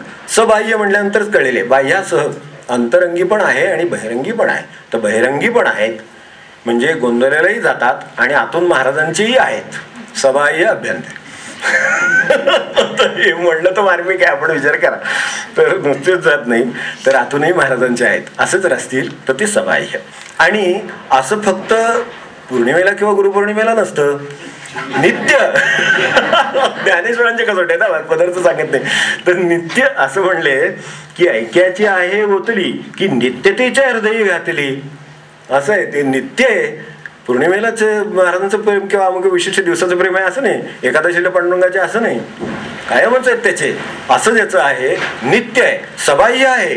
पण त्या दिवशी त्या वेळेला, त्या आरतीच्या वेळेला, त्या ह्याच्या तिथीला असं नाही आहे, नित्य आहेत. 365 दिवस आहेत त्यांचे. असे जर झाले तर ते खरे म्हणायचे भक्तीतले. आता असं कसं होता येईल याचा आपल्याला विचार करायला यावा. आता याच्यासाठी शेवटचे फक्त 2 महाराजांचे मुद्दे सांगतो की जे याच्या संबंधित आहेत पण आपल्याला जास्त उपयोगी आहेत म्हणून समोर ठेवतो एवढंच. आता आपण इतकं श्रवण केलं, चतुर्मासाचा उल्लेख केला, नंतर ह्याचा उल्लेख केला आपल्या, त्याच्याबद्दल आधी एकदा सांगतो मग महाराजांचं म्हणणं ऐकू. तर श्रवण आता आपण चालूच आहे आपलं. श्रवण ही उत्तमच गोष्ट आहे. फक्त महाराजांनी एका ठिकाणी महाराजांनी हे उदाहरण दिलं, दुसऱ्या ठिकाणी दिलेलं आहे पण ते लक्षात घेण्यासारखं आहे की आता अलीकडे ते इलेक्ट्रॉनिकचे काटे आले. पूर्वीची ती मापं असायची, हे असायचं, तर त्यातून भरून ते द्यायचे. तर त्या धान्य आपण आता सध्यासुद्धा बाजारात जातो, 2 किलोचं ते वर पितळी ते ठेवलेलं असतं आणि ते खाली इलेक्ट्रॉनिकचं काटांवरती पितळीचं ते भांडं असतं. त्याच्यात ते 2 किलो ज्वारी, 2 किलो साखर, काही साखर असो, ज्वारी असो, हे असो, ते माप भरायचं आणि देऊन टाकायचं. शेवटी माप कोरडं राहतं. तर श्रवणाचं तसं असू नये असं त्यांनी म्हटलं. असं आता ते श्रवणाची आठवण झाली नाही. आता इतके प्रकार आपण करतोय तर, आणि आपणच म्हणतोय पूरक साधनांबद्दल हाच विश्रांती आहे साधकाची वगैरे. तर असं असेल तर हे आपण लक्षात ठेवलं पाहिजे. आता दुसरी गोष्ट महाराजांची 2 गोष्टी सांगायच्या होत्या. एक की हे सगळं आजचं विश्व पैशावर ही गोष्ट खरी, पैशाला सत्यत्व आहे हेही खरं, नक्कीच आहे. त्याच्यावर तर सगळा व्यवहार चाललाय आपला, हे खरं. तर तो आता लहान असेल मूल तर त्याच्या आईवडिलांचा असेल, त्या निमित्ताने असेल, त्याच्याजवळ आहे, आईवडिलांच्यामुळे आहे, मोठा झाला तर नोकरीमुळे, थोडीशी का होईना पण अनुकूलता जोपर्यंत. महाराजांनी एक अगदी कळमळीने सांगितले म्हणूनही सांगतो की थोडासा पैसा असतानाच परमार्थाचा पाया मजबूत करून ठेवावा. कारण हे प्रापंचिकांचा उपदेश आहे म्हणून हे जरा जास्त मला बरं वाटलं की हे नित्य ऐक्यन, सबाह्य ऐक्यन, ते यायचं कसं सगळं, मला वाट कळली पाहिजे ना. तर जोपर्यंत थोडासा का होईना प्रपंचाची पैशाची अनुकूल परिस्थिती आहे तोपर्यंत परमार्थाचा पाया मजबूत करून ठेवावा, म्हणजे हळूहळू कधीतरी इमारत बांधता येईल. असं महाराजांनी एका ठिकाणी सांगितले. ती इमारत आपल्याला भक्तीचं हे किंवा आनंदाचं किंवा हे सगळं मॉडेल अंमलात आणण्याचं काम करताना उपयोगाला येईल. म्हणून ज्यांनी जर तरुणपणी परमार्थ शिकून ठेवलेला आहे त्यांनी वेळीच त्याचा पाया मजबूत करून ठेवलेला आहे. ते फार चांगले केले तुम्ही. पुढे कधीतरी ही सगळी मॉडेल्स तुम्हाला आठवतील. कधीतरी हे प्रसंग येणार, प्रपंचात येणार, ह्याच्यात येणार, व्यवहारात व्यवसायात येणार, सगळीकडे येणार. ज्यांनी आत्ता केलं असेल त्यांनाही त्याच्या पुढच्या काळात येईल ते. तर त्यावेळेला ती इमारत आपल्याला बांधायला ते उपयोगी पडेल. म्हणून पैशावर सगळं आहे ना, म्हणून महाराजांनी पैशाचीच बाजू सांगून ठेवली. थोडी अनुकूलता आहे ना पैशाची, मग आत्ताच परमार्थाचा पाया करून ठेवा. दुसरं त्यांनी फक्त एक सावधगिरी केलेली तेवढं सांगतो आणि आजचं थांबूया आपण. परमार्थ हा आपला जावई आहे म्हणले, फक्त तो आपण घर जावई केला आहे असं म्हणे. ते मला सांगायचं त्याच्यातलं शेवटी की वास्तविक जावयाचा आदराने आपण सगळं करायचं असतं. सासरा जरी झाला तरी सुद्धा त्यांनी जावयाचा आदराने करायचं असतं. तो जरी लहान असला तरी तो त्याची कन्या म्हणजे त्याचं दान सांभाळतो आणि त्यामुळे त्याचा आदराने सगळं करावं असं म्हटलेलं आहे. यात वयाचा संबंध नाही, मानाचा संबंध आहे. तर त्या दृष्टीनं हे आहे. आता परमार्थाची आपलं वय लहानच असतं असंही समजायला हरकत नाही. महाराजांनी जावई म्हटले परमार्थाला म्हणजे ते बरोबरच आहे. फक्त घर जावयाची परिस्थिती थोडीशी उलट असते. त्यालाच त्या सासऱ्याची सेवा करावी लागते. त्या आमच्या परमार्थाची अवस्था म्हणले घर जावयासारखी झालेली आहे. तो परमार्थ आमचं प्रपंचाच्याच कामाला जास्त येतोय. ते आमचा प्रपंच ठाकठीक करण्यातच सगळ्या परमार्थाचं आता सध्याचा कार्यक्रम आपला उपयोगाला येतोय. तर खरं सांगायचं तर परमार्थ जावई आहे, त्यामुळे आपण त्याची काळजी करायला पाहिजे. आपण सासरे असलो तरी आपण त्यांची काळजी करायला पाहिजे, कारण परमार्थ जरा वयाने लहानच आहे आपला. ते बघा महाराजांचं उदाहरण आहे कितपत पडतं बघा. जावई वयाने लहान असला तरी सुद्धा शेवटी त्याचं करावं लागतं, त्याचा मान द्यावा लागतो आणि मग ते आपलं सगळं दान तो सांभाळतो. तर असं त्यांचं म्हणणं आहे. हे केलं तर हे सगळं मॉडेल ते अंमलात आणणं, मग महाराजांचं म्हणणं मग हे सगळं आता ऐक्यता नित्यतेच्या दोन गोष्टी, नित्यता आणि सबाह्य गोष्टी, ह्या सगळ्या आपल्याला अंमलात आणणं सोपं पडेल. त्यासाठी एक दोन अत्यंत व्यवहाराची पैशाची आणि दुसरी कसं परमार्थाला ठेवावं, कसं त्याचं करावं, तर त्याला घरजावंही परमार्थाला करू नये, जावईच ठेवावं. तर असं त्यांचं जे म्हणणं आहे याच्या मागचाही मध्यतार्थ आपण लक्षात घेऊ शकाल असं मला वाटतं. एवढं आपल्यासमोर ठेवलं आज पुरे. आज उशीर झाला, जरा 6:15 झाले. तर आता 2-3 निवेदनं करतो आणि मग थांबूया. हे आधी म्हणून घेऊ. आम्हा काय उचित ते पाहता नस्फुरेठ, जे मोहे येणे चित्त व्याकुळ माझे, किमेरा विरुद्ध जैसे दृष्टीचे तेज भ्रंशे, मग पासीचा सदा न दिसे वसुजात, देवा मज तैसे झाले जे मन हे भ्रांती ग्रासिले, आता काय हिता बोले तेही नेणे, तरी श्रीकृष्णात वा जाणावे, निकेते आम्हा सांगावे, जे सखा सर्वस्वा घवे आम्हासी तू गुरु बंधू पिता, तू आमची इष्ट देवता, तूची सदा रक्षिता पदी आमुते, जैसा शिष्या ते गुरु सर्वथा नेणे अग्रेरू, की सरिता ते सागरू तेही गेली, ना तरी अपत्या ते माये सांडून घरी जाये, तरी ते कैसे गे ऐके कृष्णा, तैसा सर्वा परी आम्हासी देवा तुझे एकासी, आणि बोलिले तरी न मानसी मागील माझे, तरी उचित काय आम्हा जे व्यभिचरे ना धर्मा, ते जडकरी पुरुषोत्तमा सांगे आता पुंडलिक वरदान विठ्ठल. पंढरीनाथ महाराज की जय. जय जय रघुवीर समर्थ. विश्वात्मका तुझरा देवा हो आळू आरती, देवा हो आळू आरती, तुझ्या कृपेचा सदैव हो बोधपाठ चित्ती, विश्वात्मका तुझरा देवा हो आळू आरती, देवा हो आळू आरती, तुझ्या कृपेचा सदैव हो बोधपाठ चित्ती, जन्मोजन्मी प्रपंच करुणी भागलो आता, देवा भागलो आता, माझे माझे भरुनी उंदळ गोकळी आता, नाती गोती मान मान्यता पैसा पोकळ, देवा पैसा पोकळ, स्वार्थी जगती कुणी न भेटे निखळ प्रेमळ, कल्पनेतले मिळण्यासाठी आजवरी श्रमलो, देवा आजवरी श्रमलो, ज्याची त्याची कास धरून पूर चैतन्यात्मक तुझीच होती प्रेमळ संगती देवा प्रेमळ संगती भानतीचे मद आले आता नित्य टिको चित्ती विश्वात्मका तुझला देवा ओ वाळू आरती देवा ओ वाळू आरती